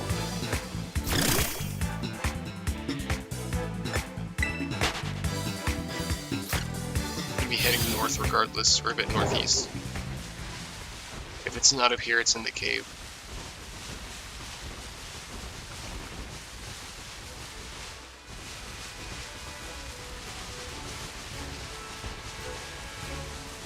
We'll climb to the top of this tower just to register it as a fly spot real quick.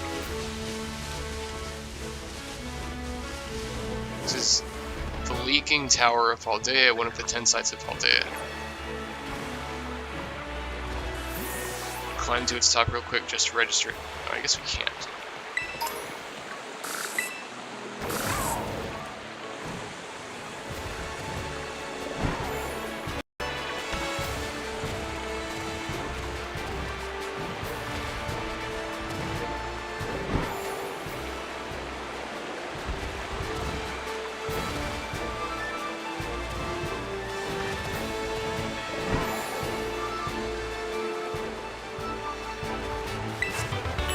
Thunder team, nice.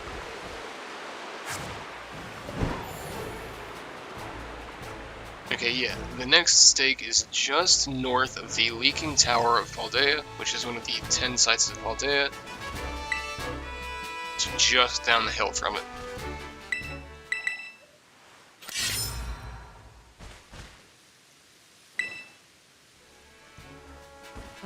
As you can see, it is right about here in this little green area just north of this tower. From here we're going to go a little bit northwest, but mostly due north once again.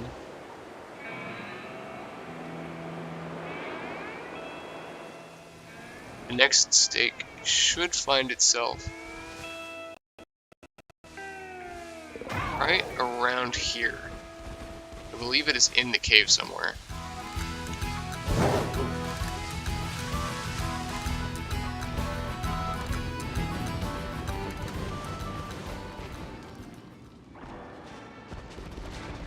Might not be, actually. This one's not super clear on the marker.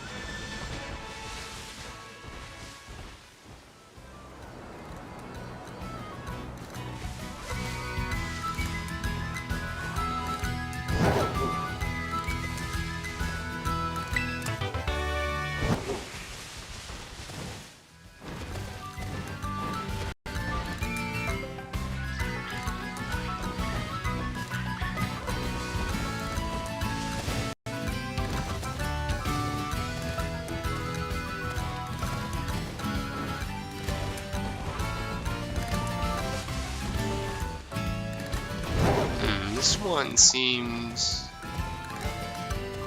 Oh, do I remember what this is? This one seems a little more well hidden than the others. I think I might remember where this is. Yeah, I think it's inside that cave. You're gonna enter the cave from down here, yeah.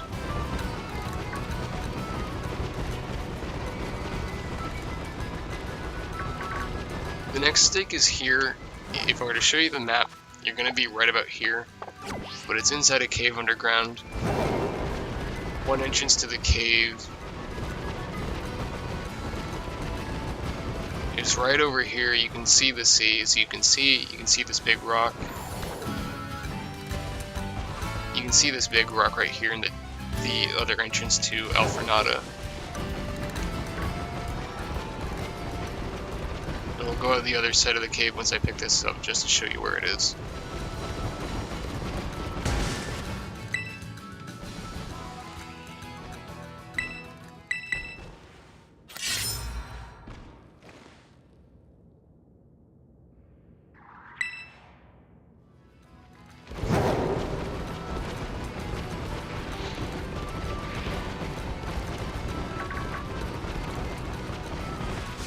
The other entrance to this cave was in South Province Area 4.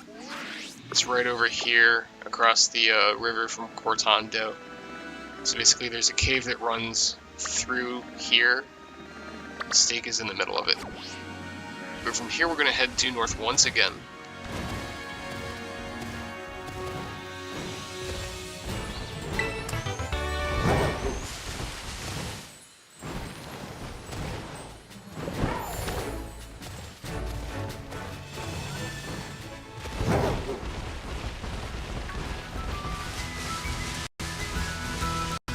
Keep heading north until we get to this kind of ledgy area over here. To get to this ledgy area, we're going to head about to this corner right here. Not run into the group of Skiddo. I'm going to climb up the wall right here.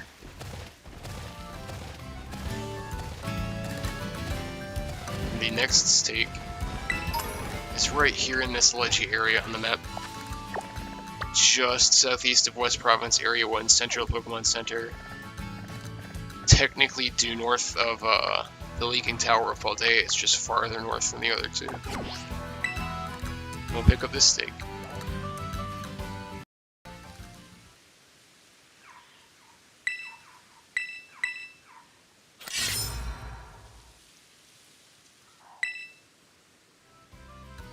For this next stake, we're going to head a bit more westward. We're going to be crossing over the Pokemon Center here, heading towards those windmills.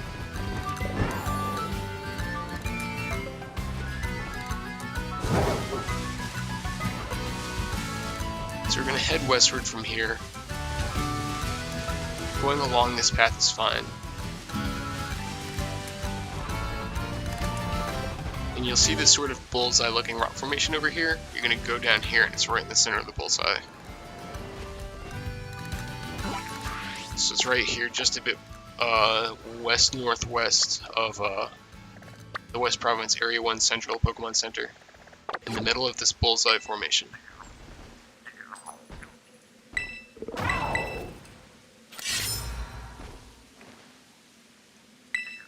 That was the 8th and final of those stakes. And we will go over to the last shrine.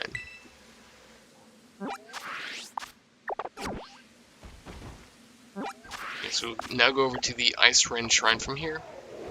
going to be heading a bit more westward. We're going to act as if we're going up towards where the Sky Titan was.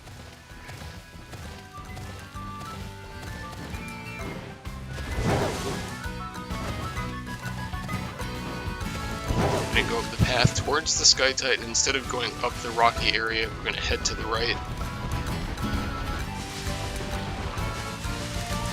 We're going to go towards this rock. I'm going to straight over the edge. And here we have the Ice Blight, or the Ice Wren Shrine, rather. And we will save the game, and engage with the fourth and final treasure of Ruin. Which I think is probably the tied for coolest looking, along with Chi-Yu the Firefish.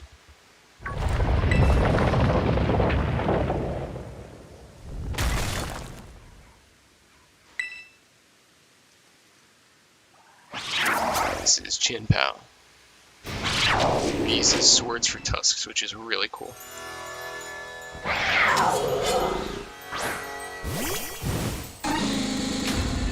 Sword of Ruin weakened the defense of all surrounding Pokemon. Go for the paralysis. Ooh, Sacred Sword.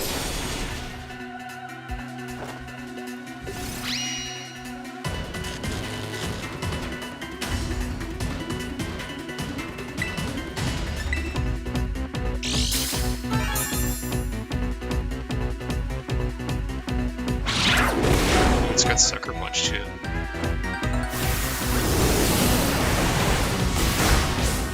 is that a crit?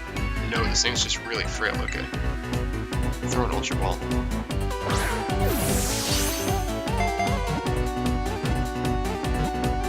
Oh wow, okay, first catch. Or first throw catch. It's the first that's happened in a while.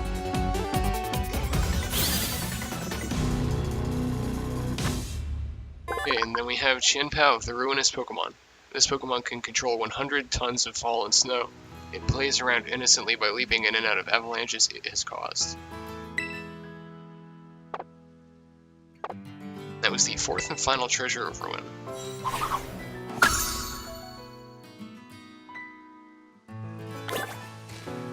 And I will now do a very quick sound check after having caught that. I'll be right back.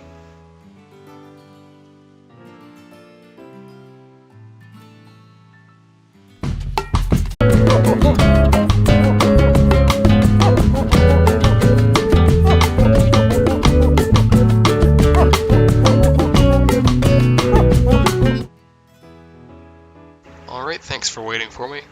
Having caught the last of the treasures of Ruin, we will now head back towards the academy so we can speak to Ryford, who I believe will have a reward for us.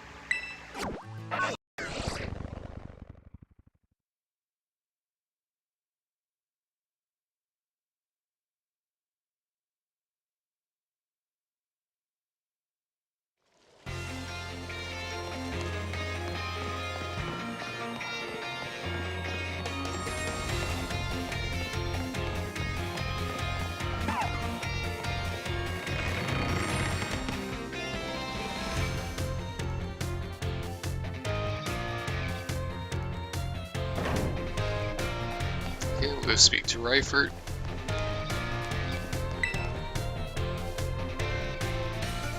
Arkstein, did you find any of the treasures of Ruin? Yes, I did. All 4 of them. Oh, you caught Tinglu, the Vessel of Ruin. Oh, how interesting. I simply cannot keep my curiosity under control. Judging by its shape and size, this vessel is almost certainly not for everyday use. Perhaps it was a work of art, or better yet, a ritual artifact housing some sort of deity. I feel that there must be some meaning behind the horns and the designs resembling eyes. Could it be that this artifact was fashioned after the deity's very appearance? This mystery grows even deeper. Ah, my thirst for knowledge is slowly being quenched. It looks like you have something more to report. What is it? Oh, you cut Chin Pao, the Sword of Ruin. Oh, how interesting. I simply cannot keep my curiosity under control. So the sword's blade and hilt form the Pokemon's left and right fangs. I wonder if the sword broke when it became a Pokemon, or perhaps it was always that way. Now wait, I cannot imagine the king wanting to buy a broken sword. Maybe it was some sort of weapon that was meant to be used in its broken state. This mystery grows even deeper. My thirst for knowledge is slowly being quenched. Looks like you have something more to report. What is it? Oh, you caught Wo-Chien, the tablets of ruin. Oh, how interesting. I simply cannot keep my curiosity under control. I've never seen so many wooden writing tablets strung together. It must have been quite an epic tale. Most excavated tablets are tantamount to graffiti or simple memos, still valuable tools for learning about the past, but nothing like this. I can't read it, but given the length it must be a story, yes. Or perhaps the words of a curse? If only the words weren't faded. How frustrating. These wooden tablets piqued the curiosity of a king. What might have been written on them? The mystery grows ever deeper. My thirst for knowledge is slowly being quenched. I have something more to report. What is it? Oh, you caught Shiyu, the beads of ruin. Oh ho, how interesting. I simply cannot keep my curiosity under control. Beads like these were thought to be sacred and thus were worn during religious rituals.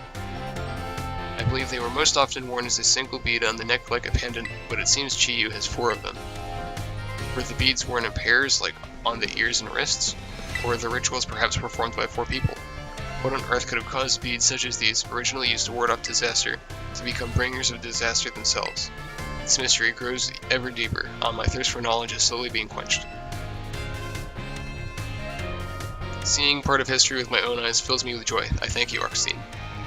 This is simply amazing. You have now reported back to me with all 4 of the treasures of ruin. I never thought that you would be able to do this much for me. You have my thanks, Arkstein. I would have liked to go look for the treasures of ruin myself and make them my own, but I suppose it was precisely because I sent you, someone with a pure heart, that we were able to accomplish this feat. They may be the treasures of my dreams, but I will allow you to have them for now. What do you mean for now? Consider this a symbol of my gratitude. Take it. It is yours. TM-140 Nasty Plot. Now, you truly are an interesting one, aren't you, Arkstein? I hope you don't mind if I continue to keep an eye on you.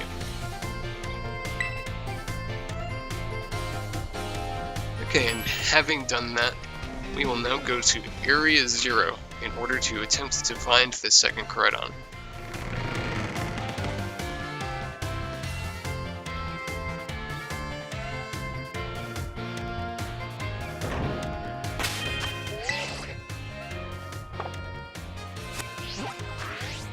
We will fly to Medali and head in from there. So I want to stop at a Pokemon Center first.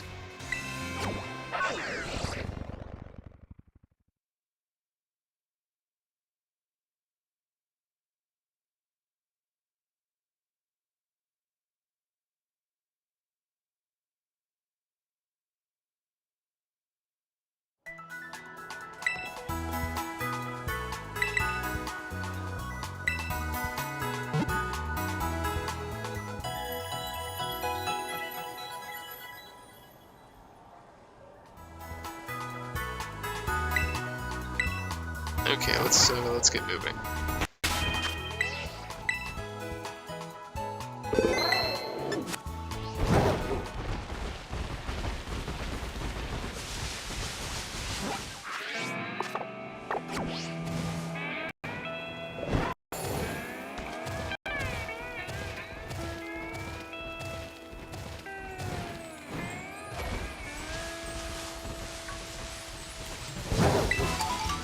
Okay, let us head into Area 0.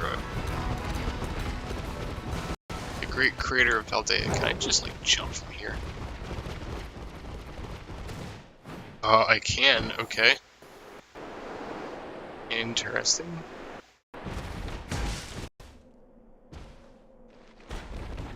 So I'm not supposed to do that?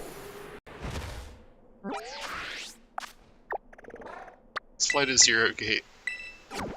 Was I not supposed to just jump? Let's go inside here.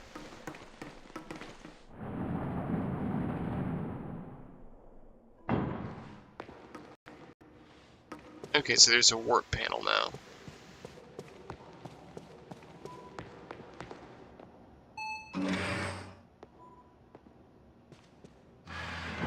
I wonder where that other door goes.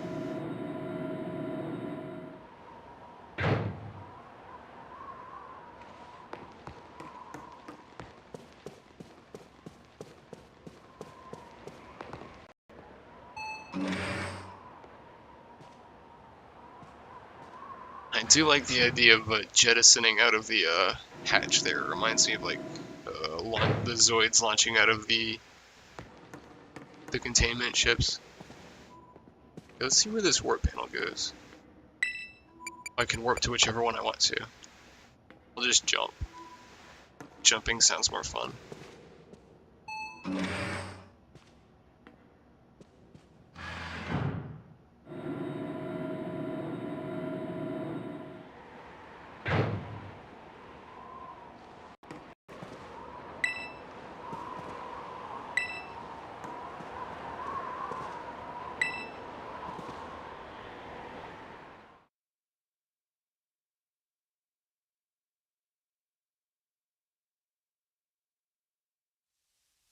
Wait, would it have let me just jump from where I jumped before?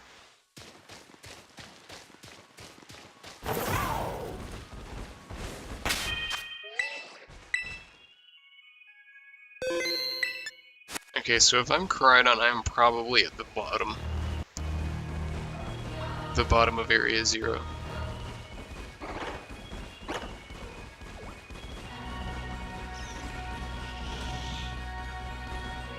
Oh, there's a slither wing.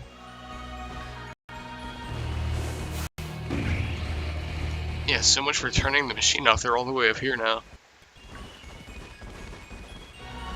They didn't used to be all the way up here. They used to just be towards the bottom.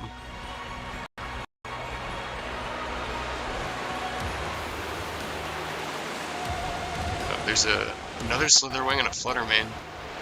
And a fluttermane. I don't know why I keep calling it fluttermane. It's a screamtail. More screamtails, man, they're all over the place now. Sorry, Professor, it seems turning the machine off did nothing there. Like, Slitherwing is everywhere up here. It's so cool looking. Anything Volcarona related is absolutely cool. Or Screamtail. If I see a shiny Paradox on the way down to Koraidon, I'm absolutely going to lose my mind.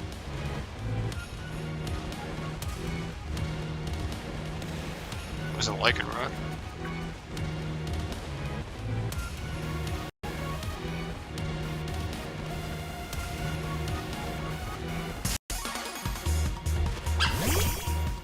Hello, Palmy.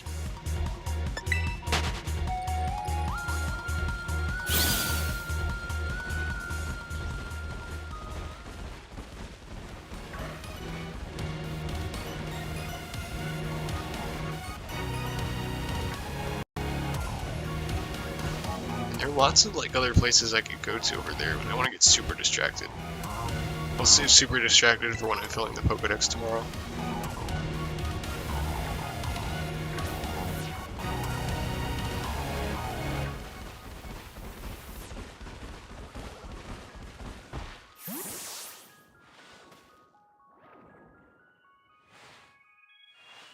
These are all Float. I don't think any of them were shiny.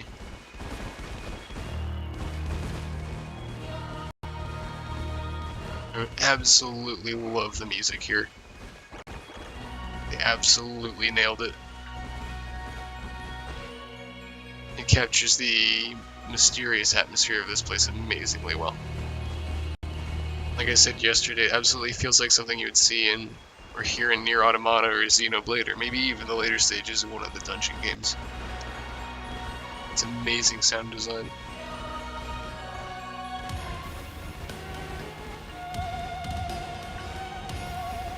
People talk about graphics a lot. I think sound design is far more important.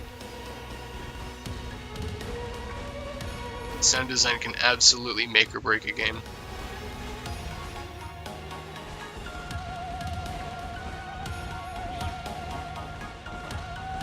Oh, goodbye, Metacham. Was this here before? I think it was.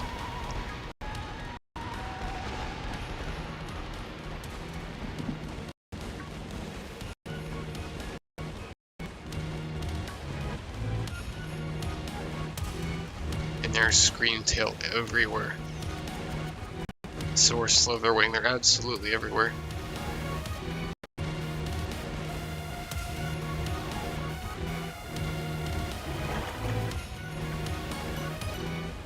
I think Area 0 has very quickly risen to being one of my absolute favorite places in a Pokemon game.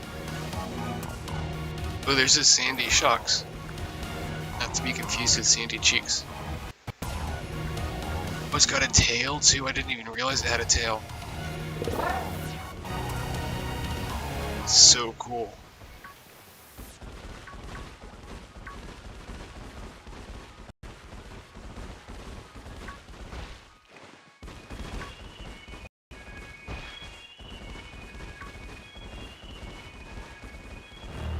Just breathe on it.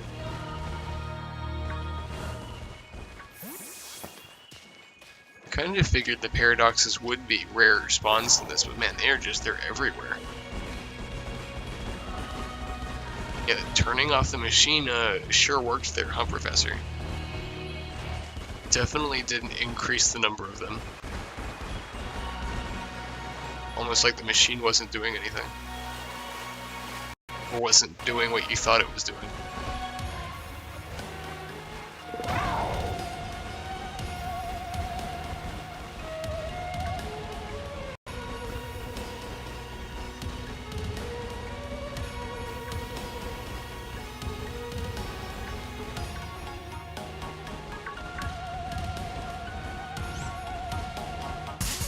Oh, hello, Venomoth.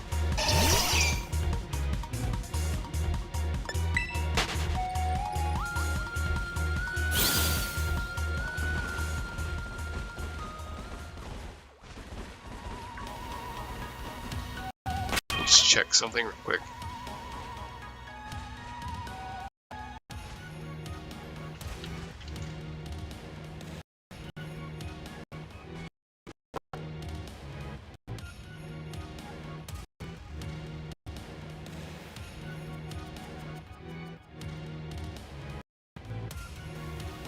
I apologize for the brief frame dropping. I'm just looking at stuff real quick.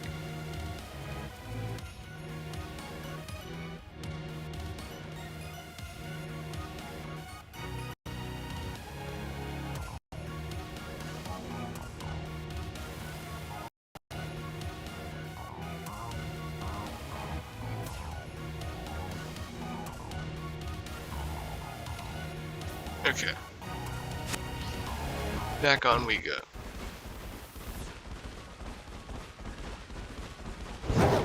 Let's check the cave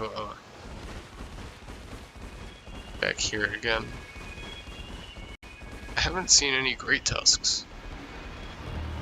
Kinda surprised. Only one Pokemon in here? Yeah, there's Fluttermane. I wonder if Great Tusk only spawns deeper.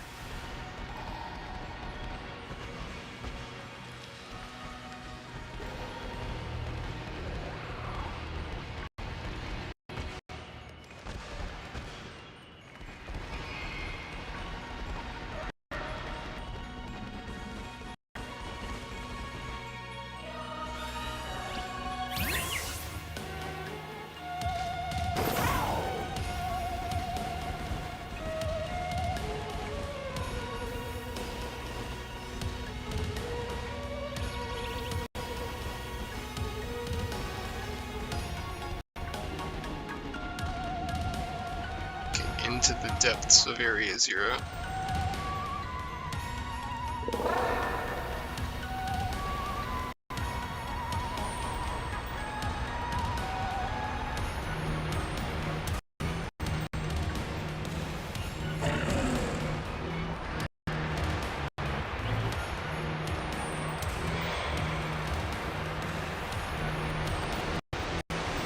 Hello, Screamtail. Whole bunch of Screamtail.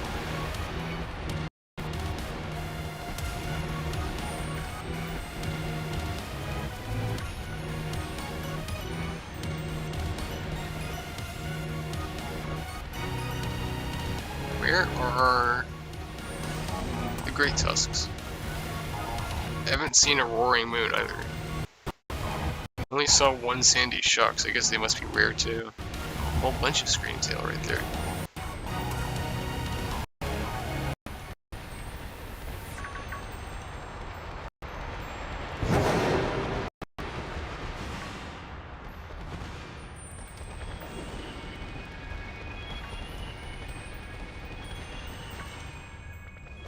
there's a TM over there.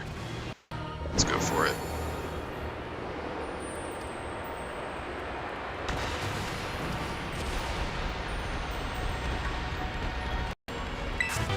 Maybe the Outrage TM. I bet this is set spawn.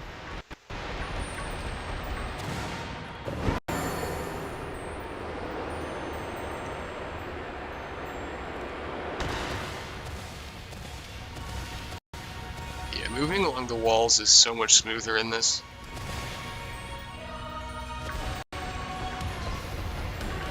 There's a TM over here too.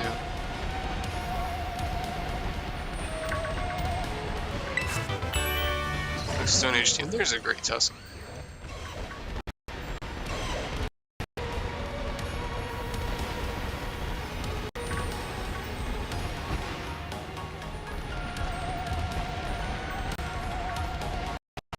But I love this place so much, it's so cool. Like, I do not think I can stop talking about how cool this place is.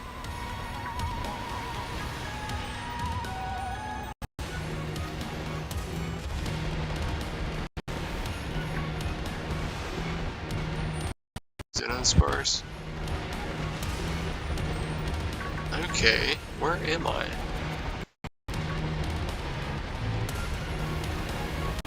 Ended up somewhere else.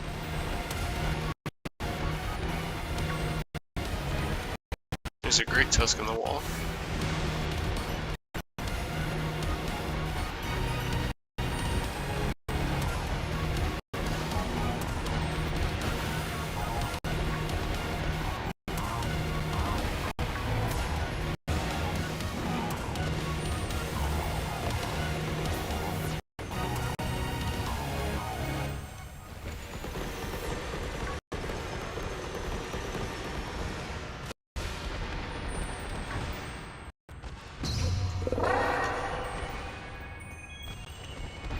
Trying to decide if that was shiny or not. I don't think it is. I think shiny should have red eyes.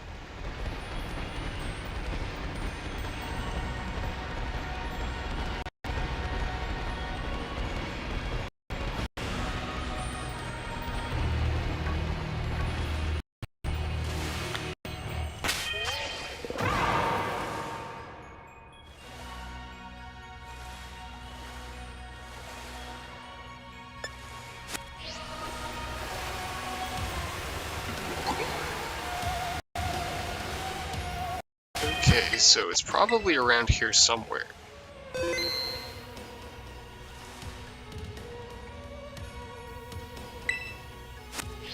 Okay.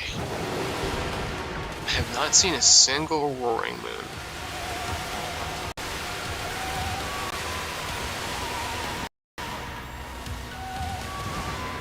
I can climb on that, okay.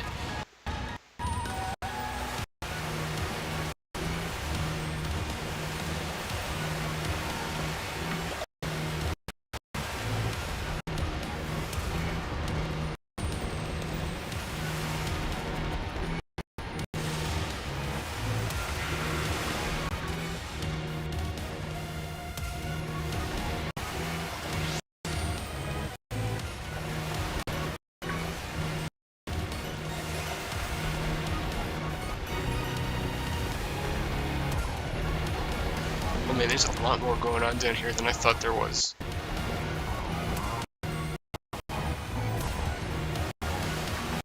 Where does this path even go?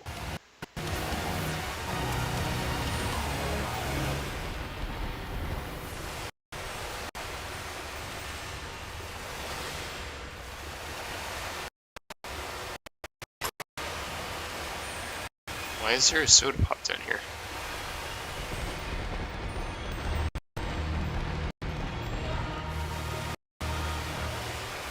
Seems being in this place really likes lagging the encoding.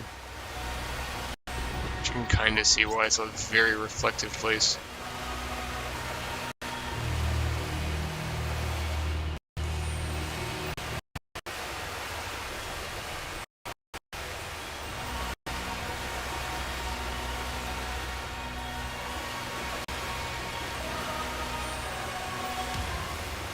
Is Koraidon maybe inside the inside the lab.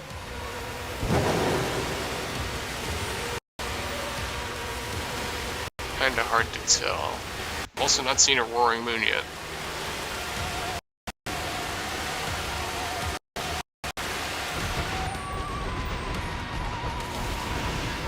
Where does this path even go? So it seems Great Tuscan sandy shocks are the rare spawns.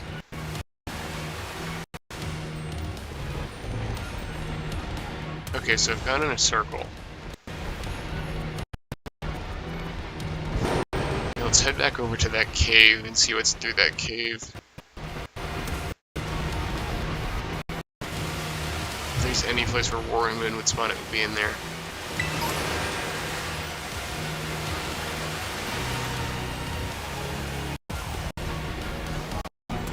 Is there more than one? I wouldn't be able to see this.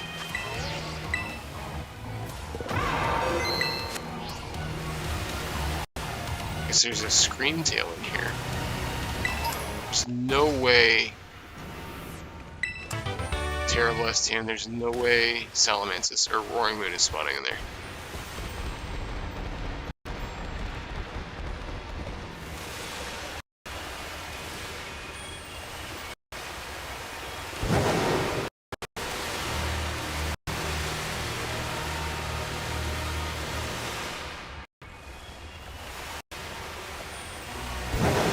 That's the other cave. There's gotta be something in there. I cannot believe I have not seen a single Roaring Moon.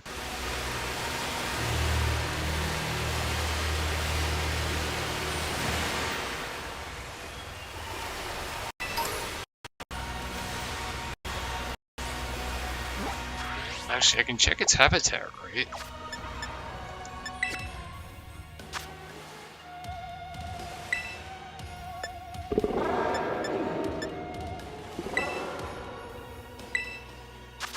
Habitat unknown. Doesn't it say that for all the paradoxes? It does, okay.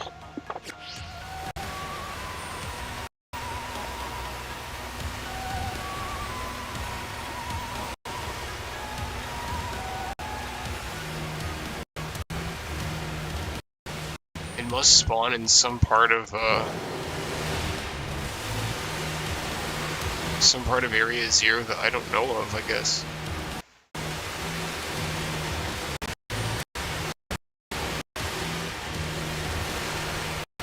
So they basically just made a beeline for the research base.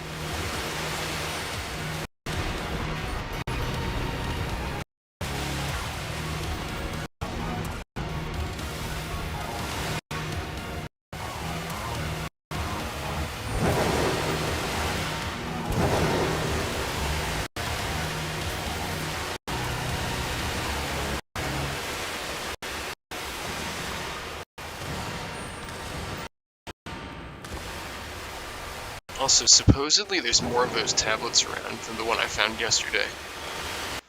But I've only seen the one. I've heard somebody say they found 3 of them.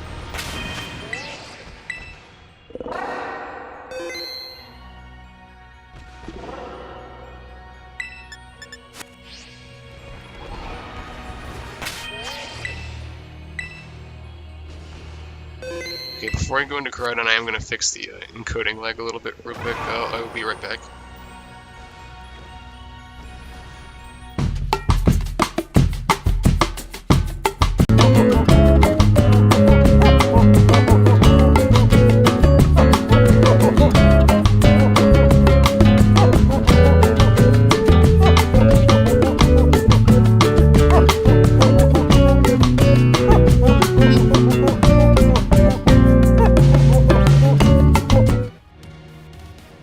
Okay, thank you for bearing with me. OBS does not like being down here.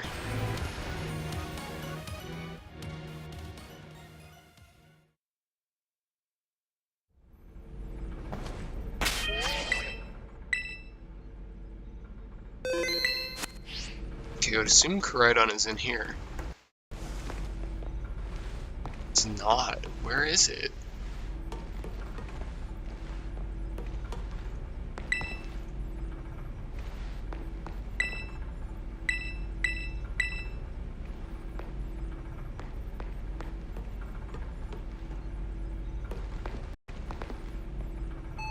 Oh, I can get back down to the, is it down here?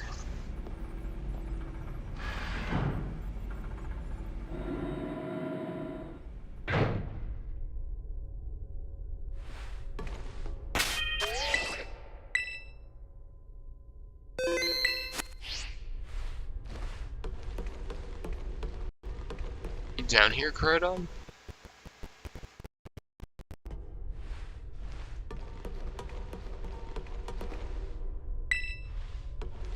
It's not down here, okay.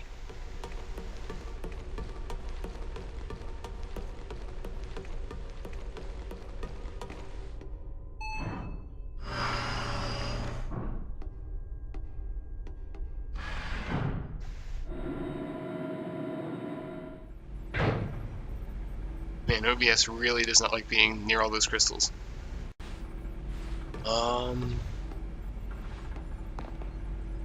Now if I was a big lizard, where would I be?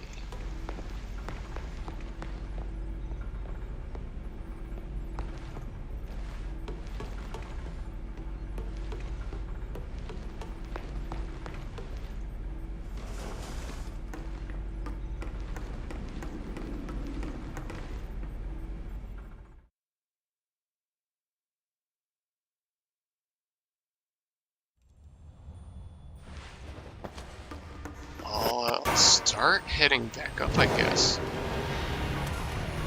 I'm not sure. I must have walked past it or something.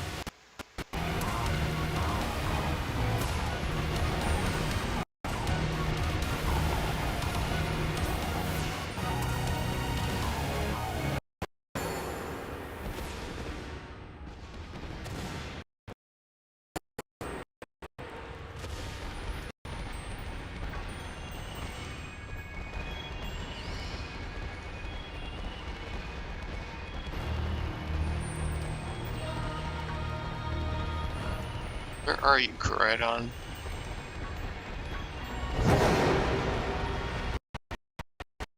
I suppose it could be at the lab.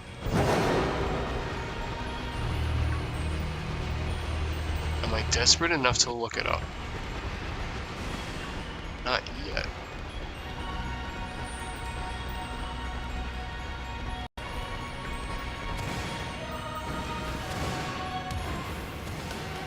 Hello, Roof Guyble.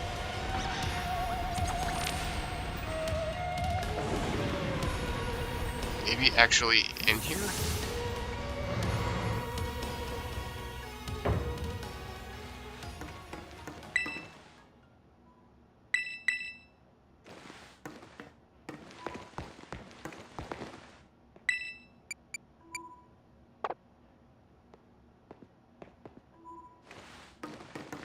I would have assumed it would be near the bottom.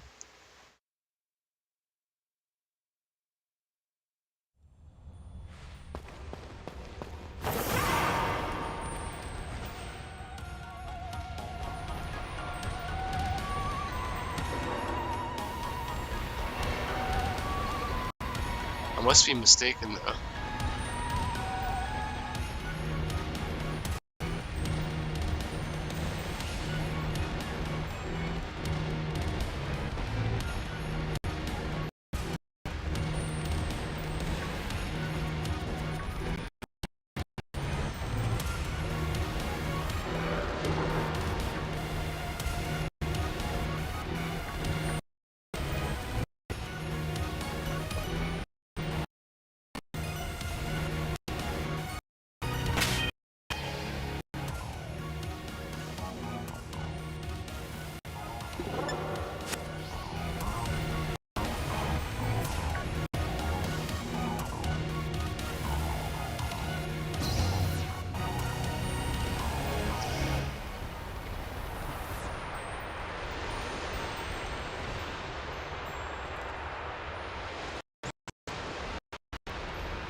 Koraidon, Koraidon, Koraidon, where are you?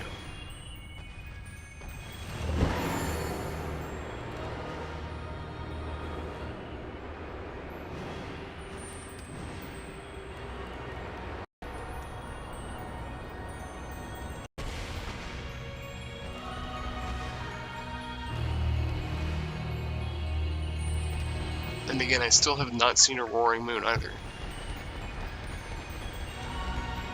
So there's gotta be a room I'm missing.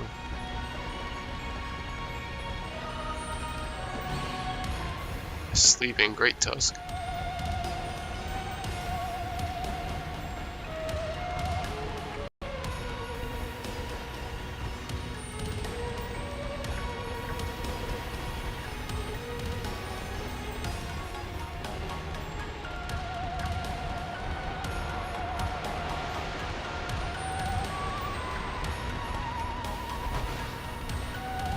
Okay, so I somehow made it back here.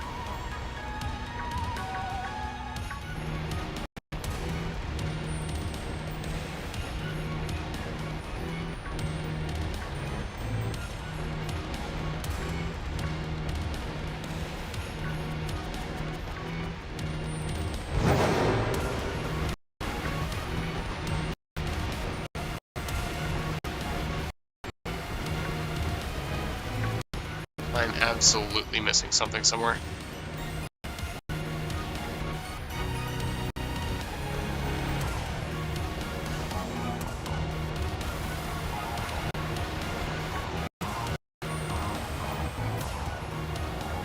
Like, I mean, I could see Roaring Moon just being a really, really, really rare spawn, but it doesn't explain Koraidon.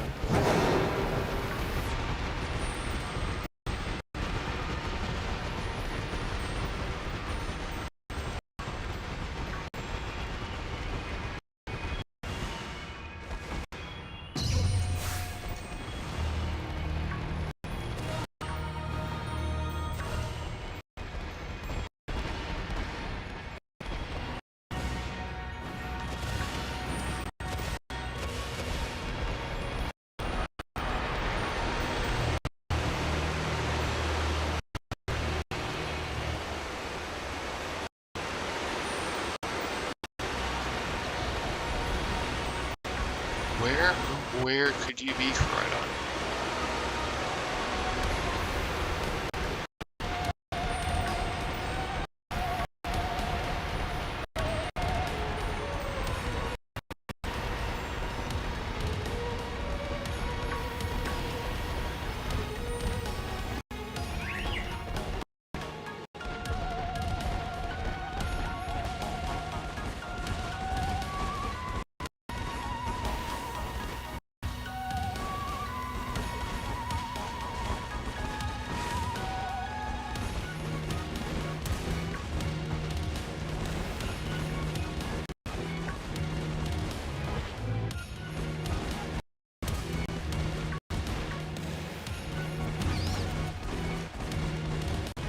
Getting dangerously close to looking it up.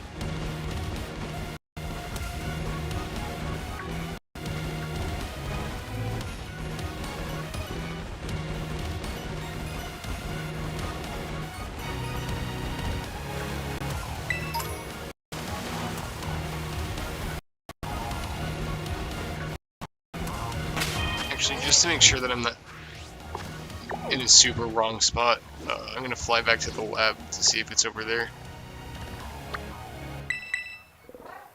I kind of doubt it, but it's worth a shot.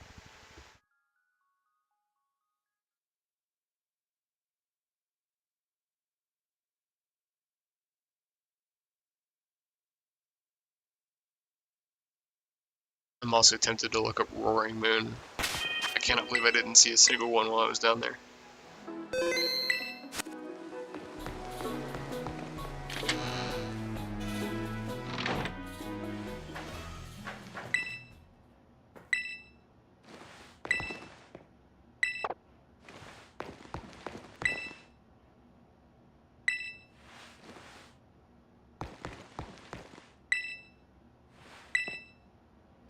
It's not here.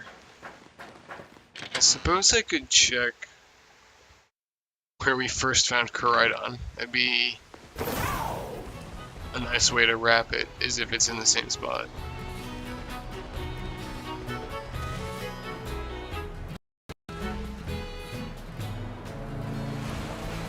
Yeah, but it's not here though.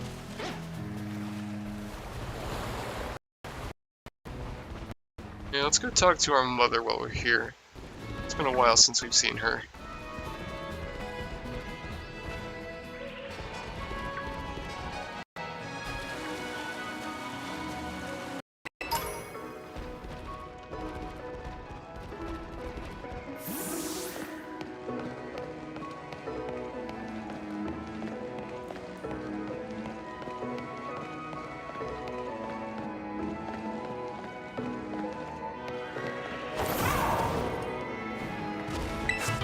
New Dragon Dance TM.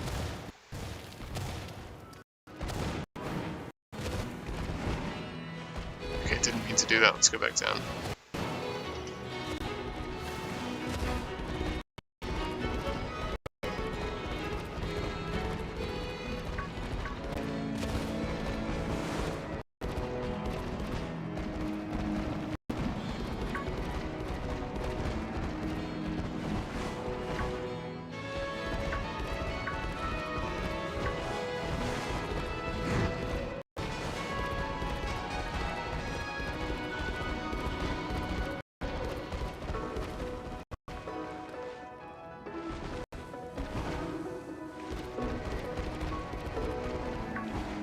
See, what's interesting with here is the game itself is lagging, OBS is fine.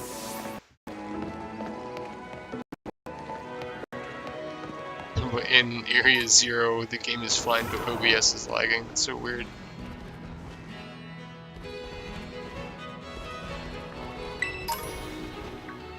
It's like a good spot to try to grind for a shiny Hound Hour, which is something I would like.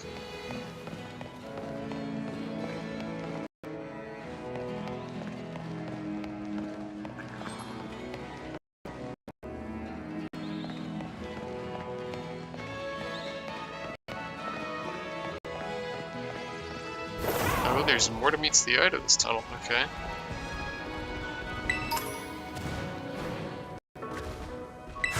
Oh, Phantom Force TM. I'm surprised I'm finding new TMs here of all places.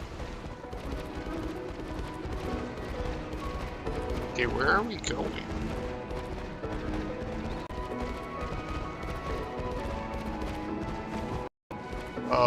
Okay, so what's this exit? So where does this go?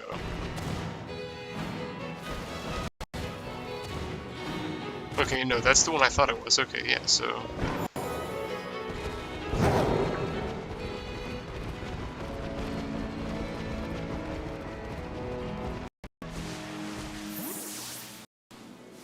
So what's up with this spot?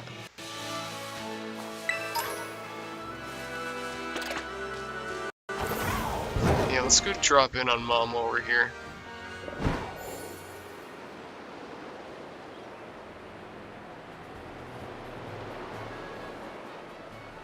I haven't spoken to her since the beginning of the game.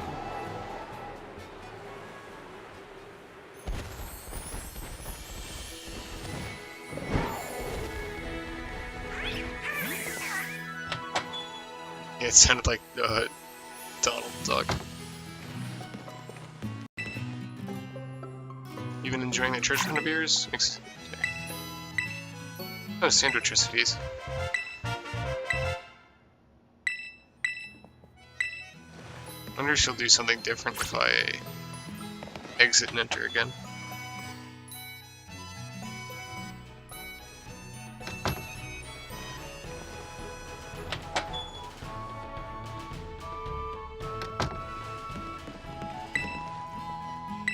No, okay.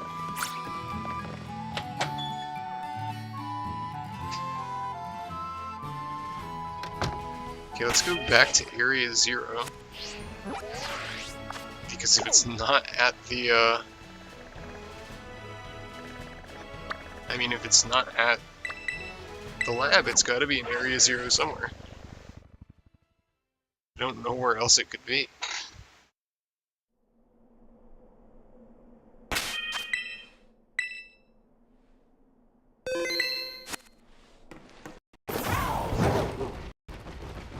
Let's just jump in.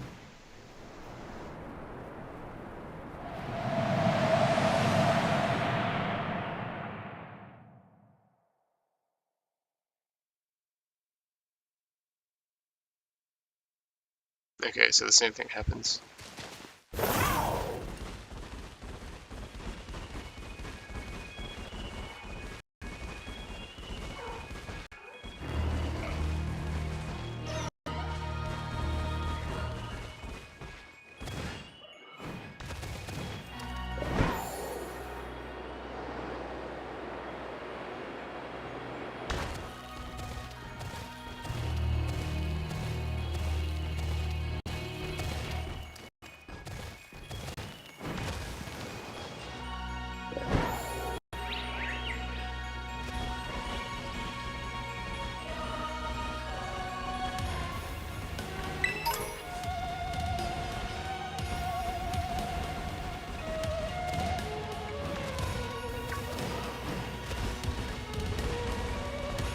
I mean, it's gotta be in Area 0 somewhere.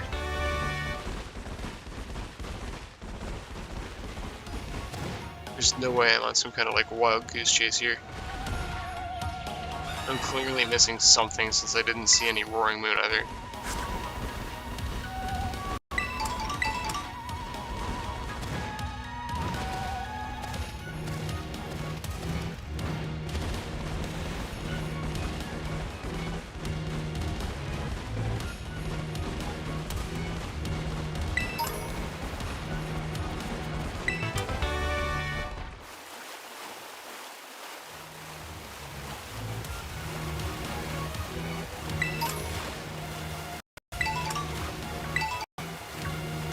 Lots of citrus berries on the ground here.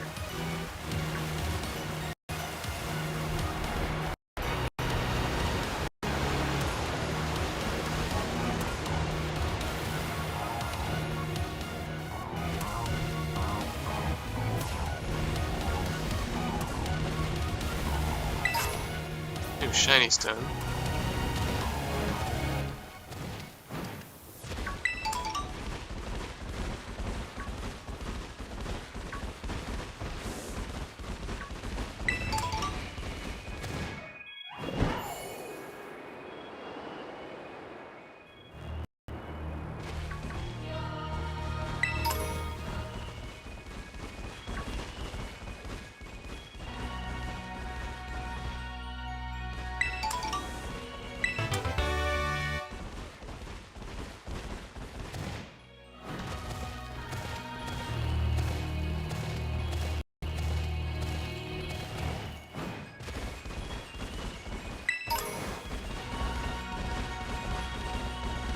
This one's significantly more weathered than the others.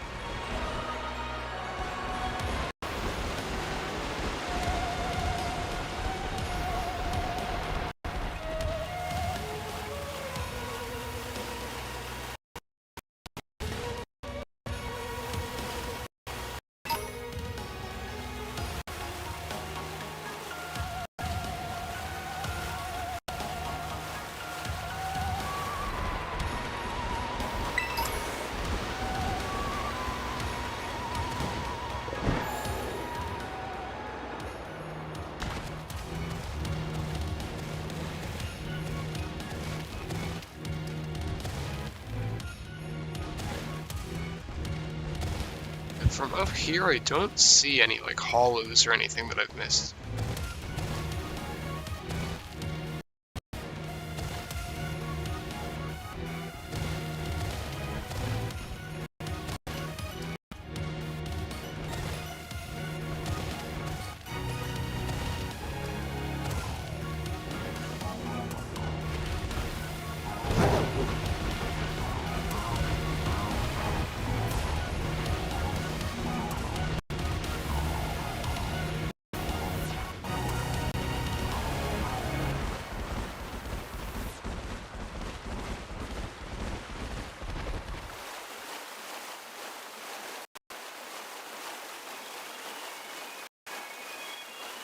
Nothing back here, not even an item.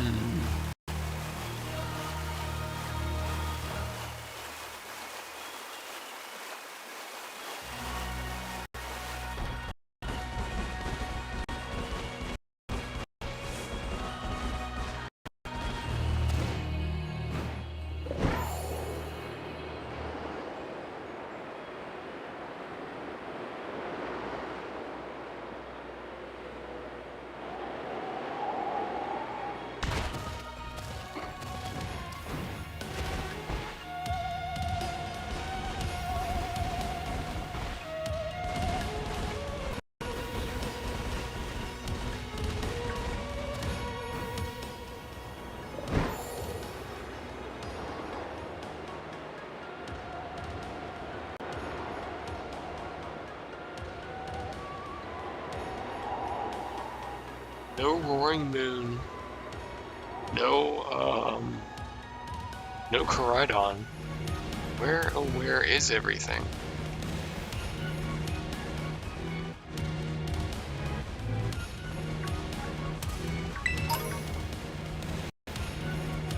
I'm definitely missing something. It's the only explanation.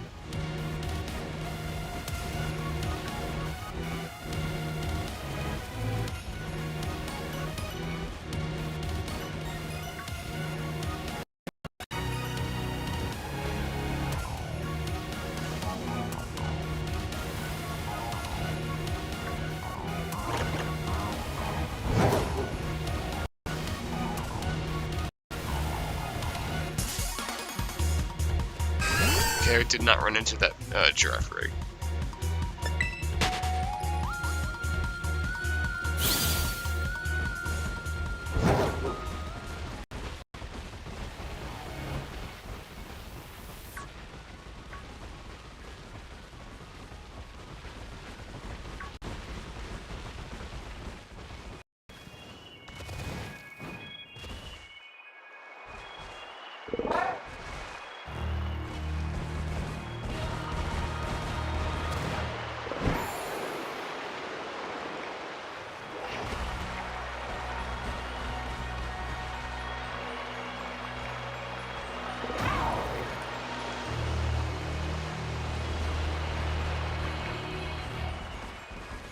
Do I maybe have to have Koraidon like actively in my party?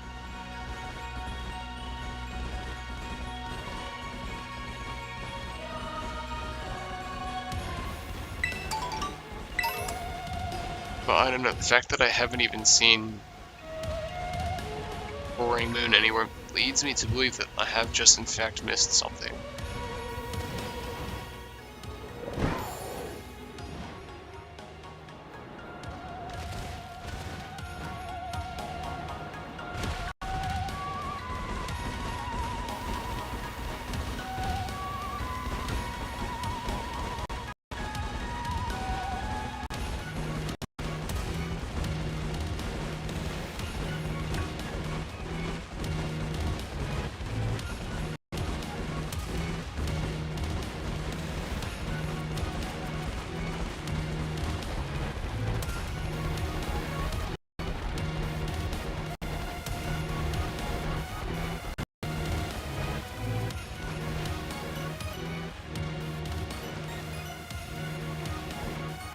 Where have I ended up?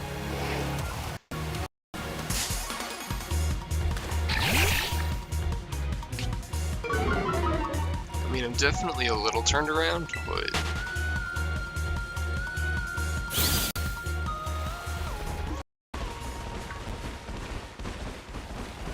Okay, I recognize this place. A Ganlin berry, citrus berry, apricot berry.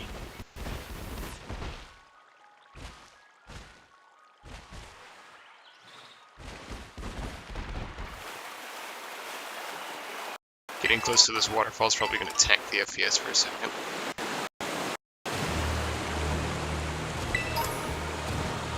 Comet shard.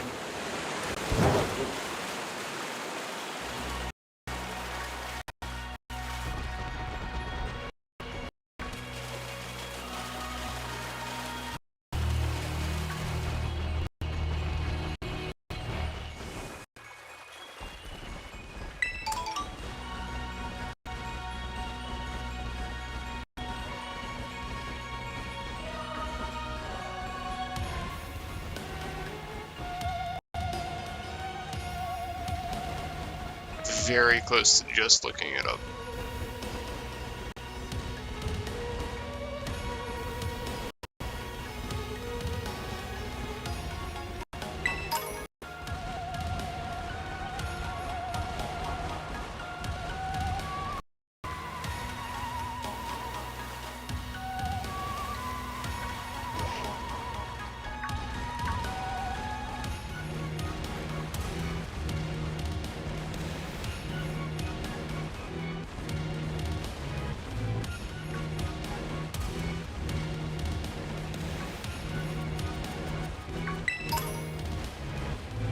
have a feeling Roaring Moon is just a rare spawn, but Koraidon should be static.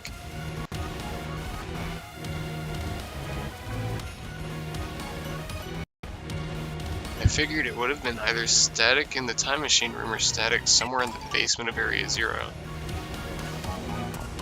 But it doesn't seem like either was the case.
I wonder if it's near the spot where Arvin got injured.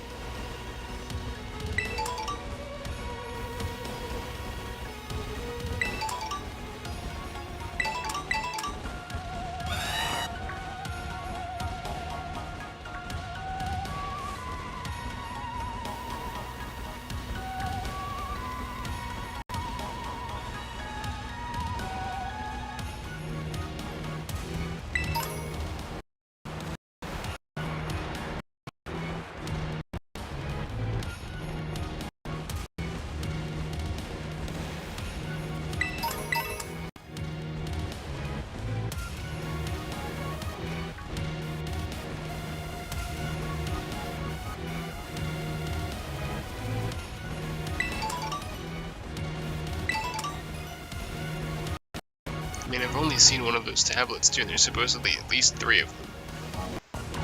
Maybe 4. We're definitely missing areas.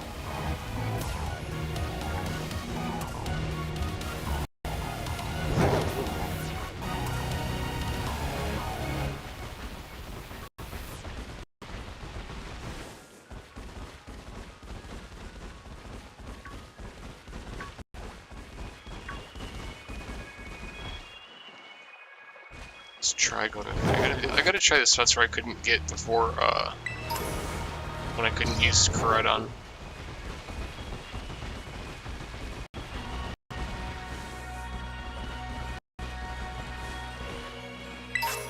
Comment. Although I do suppose it's possible that,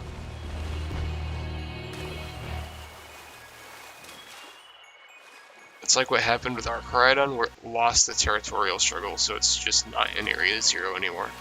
In which case I have no idea where it would be, if it's not, it's not here. Like, Roaring Moon I can absolutely see is just a rare spawn. I just haven't found one. I mean, even Great Tusk seems to not spawn up here, and I've only seen 1 Sandy Shocks.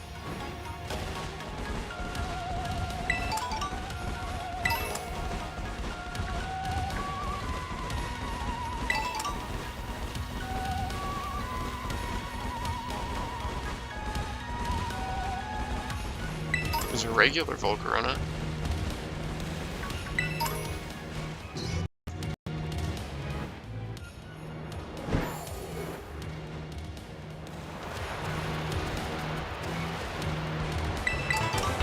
Misty terrain.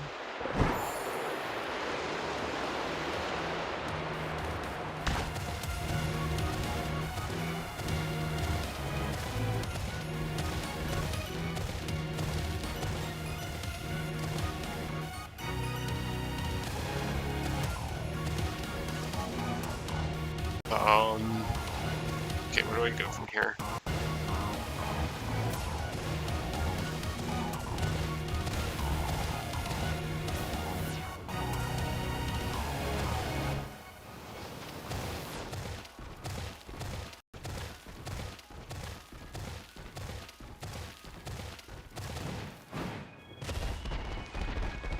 Okay, so this is where Arvin got hurt, I think.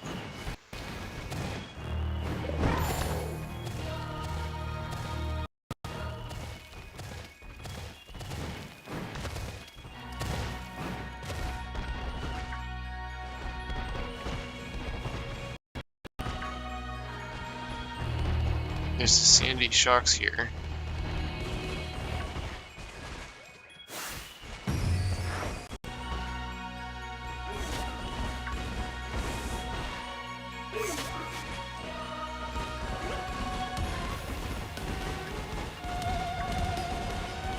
Where, oh where would Koraidon be?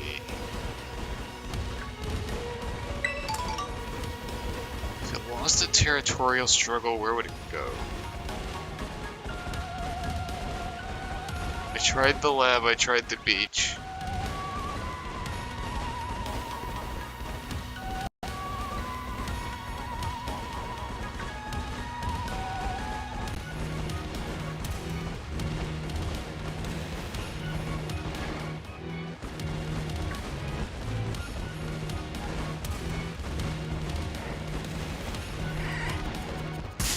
Oh, like Rock, I didn't see you there.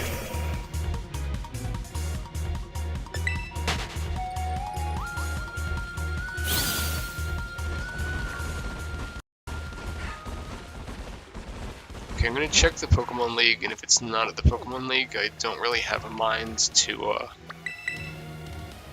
search Paldea top to bottom.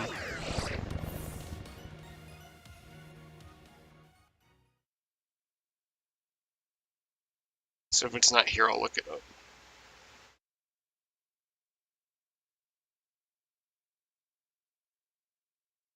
I suppose it could. Well, no, I'll check the roof of the academy too.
Wait, so what's even this place? Like, this doesn't even look like it's a place that's used.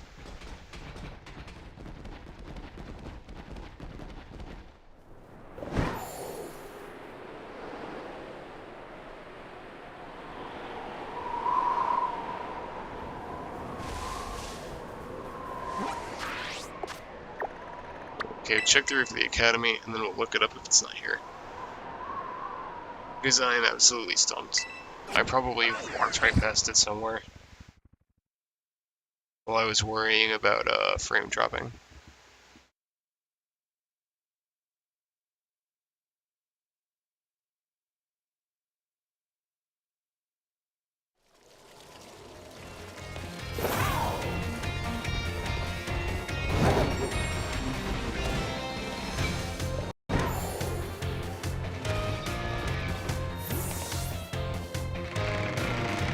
It's either that or it's something related to maxing out a social link for a teacher. Like Lavelle or something. Or maybe like Arvin, maybe?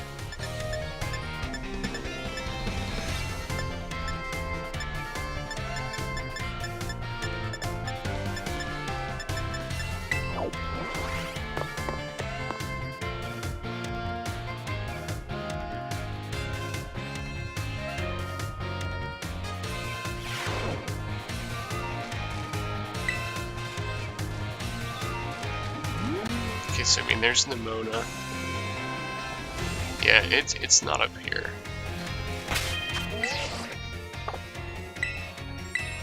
Yeah, I'm gonna real quick look this up.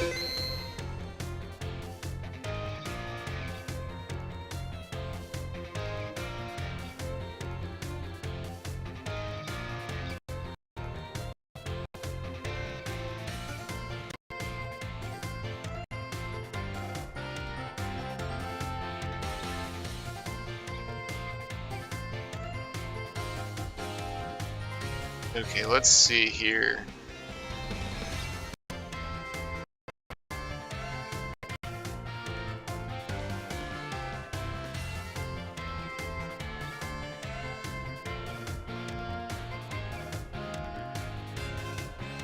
Okay, it says standing next to the lab. Did I walk right past it?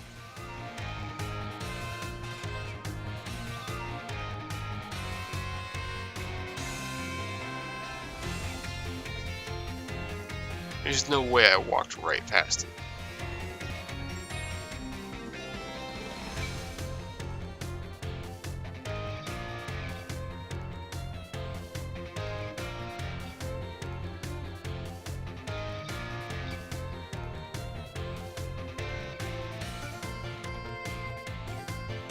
And it says Roaring Moon is only near Hidden Cave in Area 0 near Research Station 3. Okay, so I guess it's that one cave that I keep going into. It's a rare spawn and hasn't spawned there. Okay, it says it's right next to the lab. I must have walked right past it like 2 or 3 times. And if I go back and look at the VOD, I bet I'm gonna kick myself.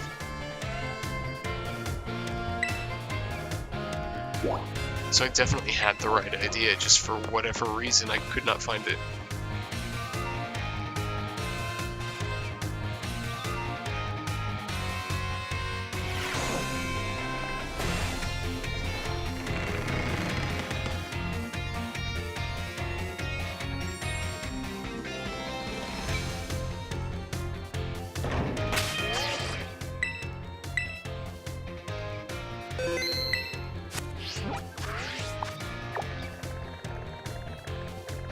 Okay, let's fly back to the 0 gate and just warp straight down to the lab.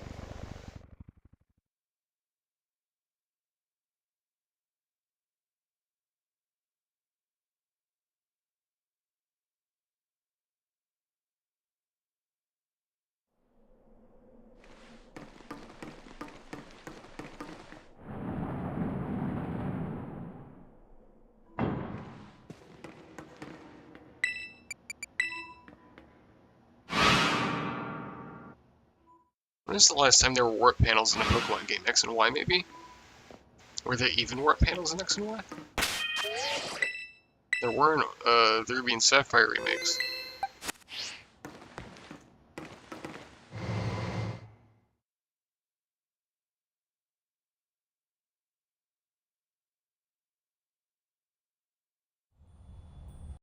Okay, there is no way I have walked past this thing. Like 4 times. It's right there. How have I oh, okay. That's not near the lab. I can see why I missed it. I wouldn't say that's right next to the lab. I would say it's down here, though.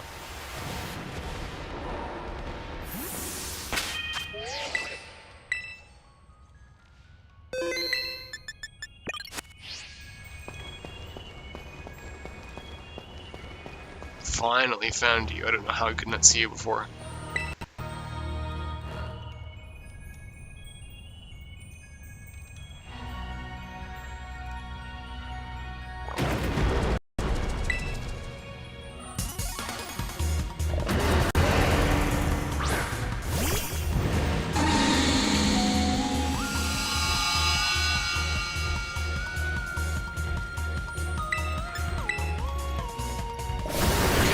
Up.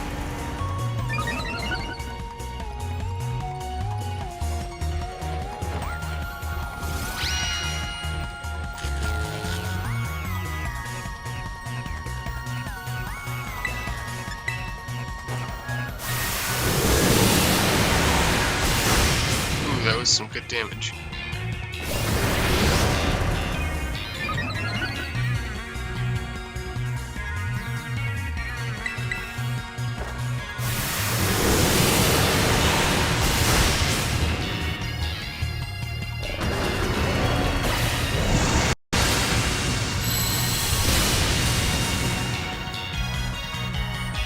Oh, it crit me back, okay. That was gonna Oko anyway.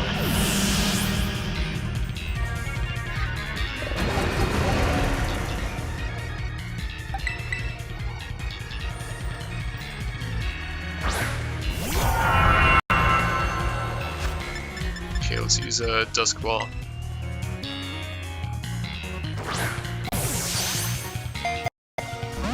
Ooh, okay, this is not an easy capture. It's not bulking up.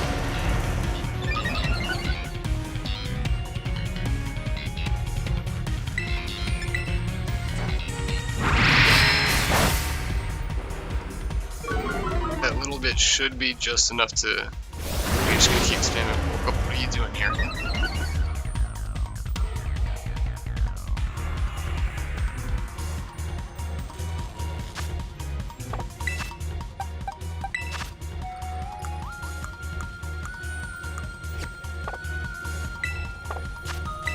Okay, come on.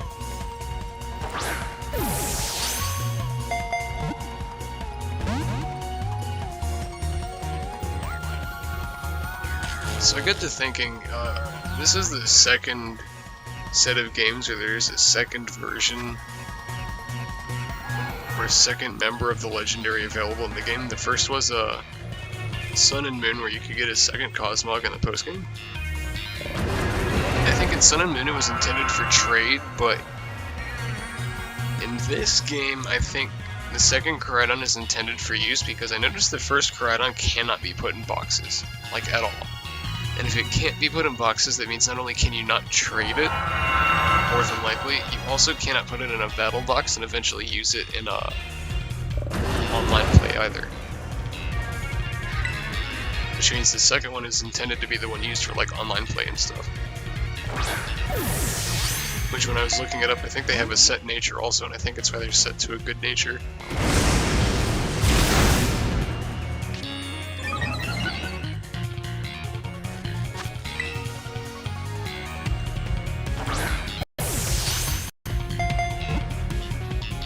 Come on.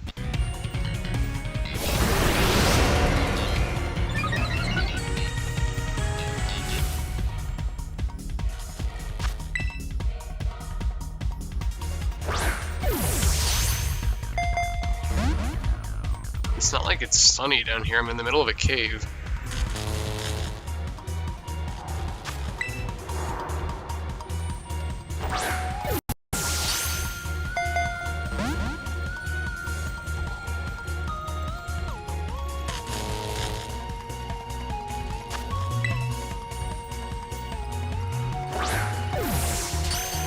Oh, critical capture, thank you.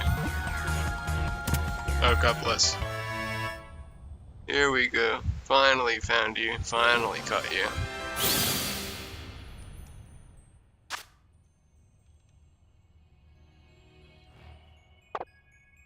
Let's see if this one's summer. I think this one's fixed to adamant nature. Yeah. Which makes me think this one is intended to be used.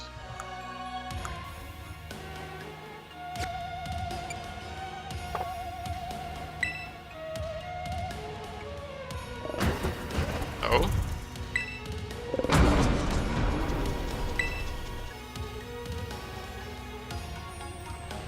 I think Koraidon was reacting to me catching it.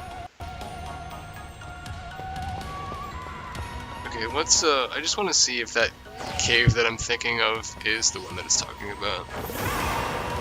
Before I end the stream.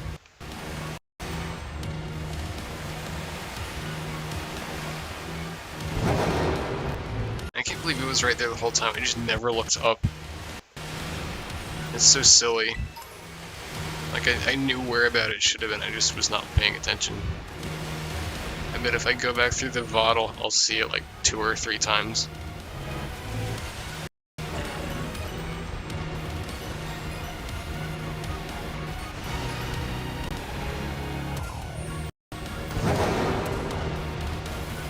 Absolutely silly of me.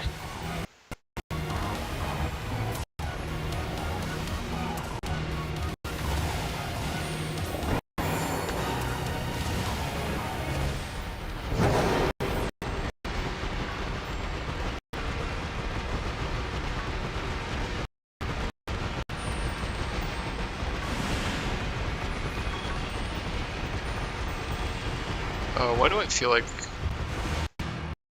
this isn't the path I normally take?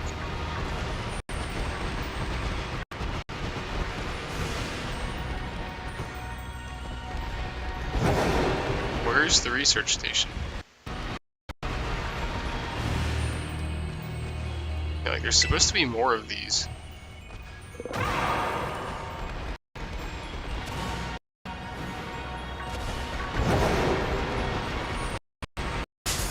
Did not see the Glimmer there. I was not paying attention.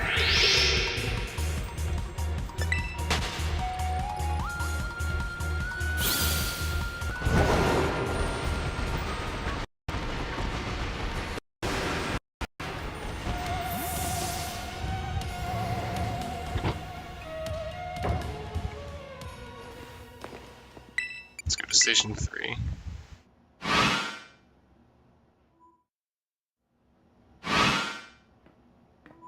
Okay, so it says a secret cave. Pretty sure I know which one it's talking about.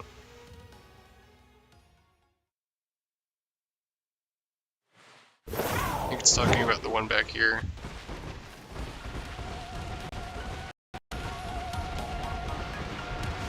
Is it just like a really rare spawn?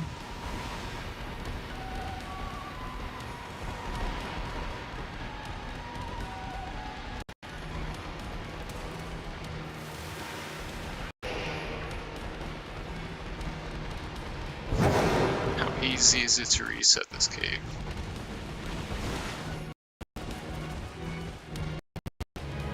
I pretend I didn't see that.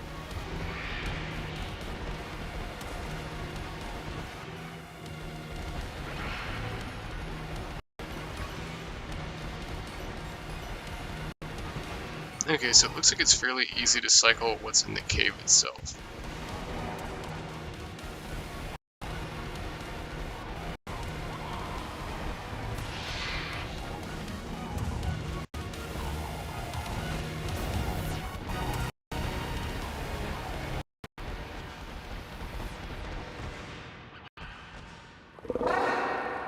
I'm surprised I'm not finding any paradoxes in here at all. The first time I was in here, there was like 3 or 4 Fluttermen in here. Like that one right there.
Okay, I'll cycle it like 1 or 2 more times, and I think I'll call it for the night.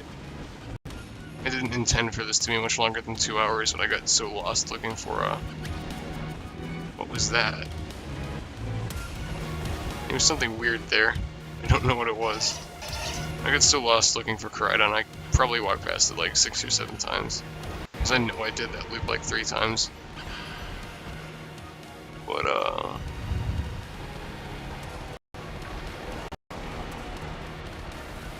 probably also look up a video of where Roaring Moon is. It made it sound like it was in fact in this cave. It's really just like a super rare spawn, but...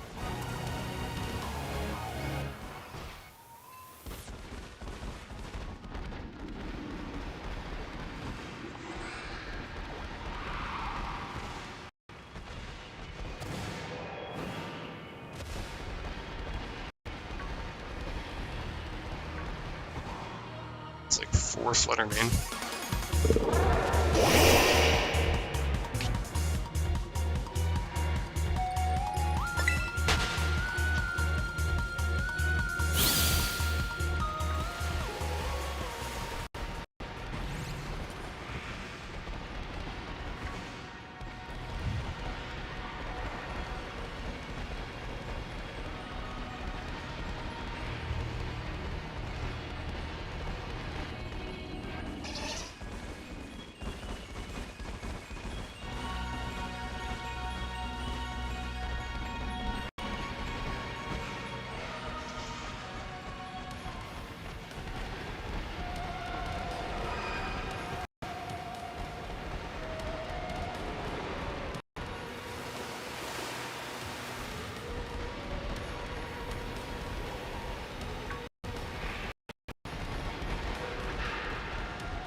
would sooner believe it's in one of the caves down at the bottom. And not this cave in particular.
Okay, one more cycle in the cave, and then we'll call it.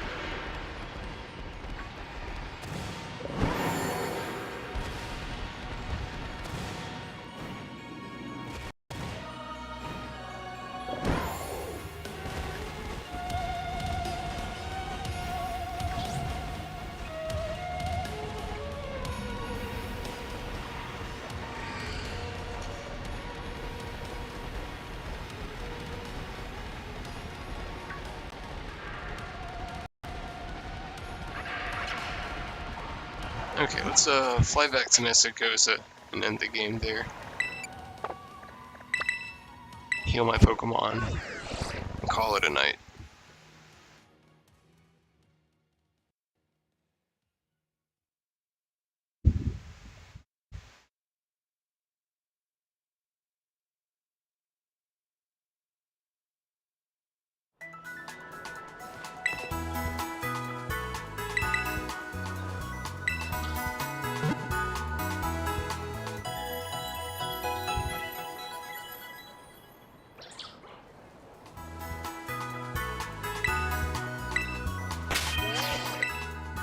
Okay, that will do it for tonight, everyone. Thank you for watching. I hope that the visuals for the Treasure of Ruin stakes helps you all. I hope that actually seeing where Koraidon and Miraidon are helps you all also, because I know it helped me. I definitely would have liked a picture to see where it was.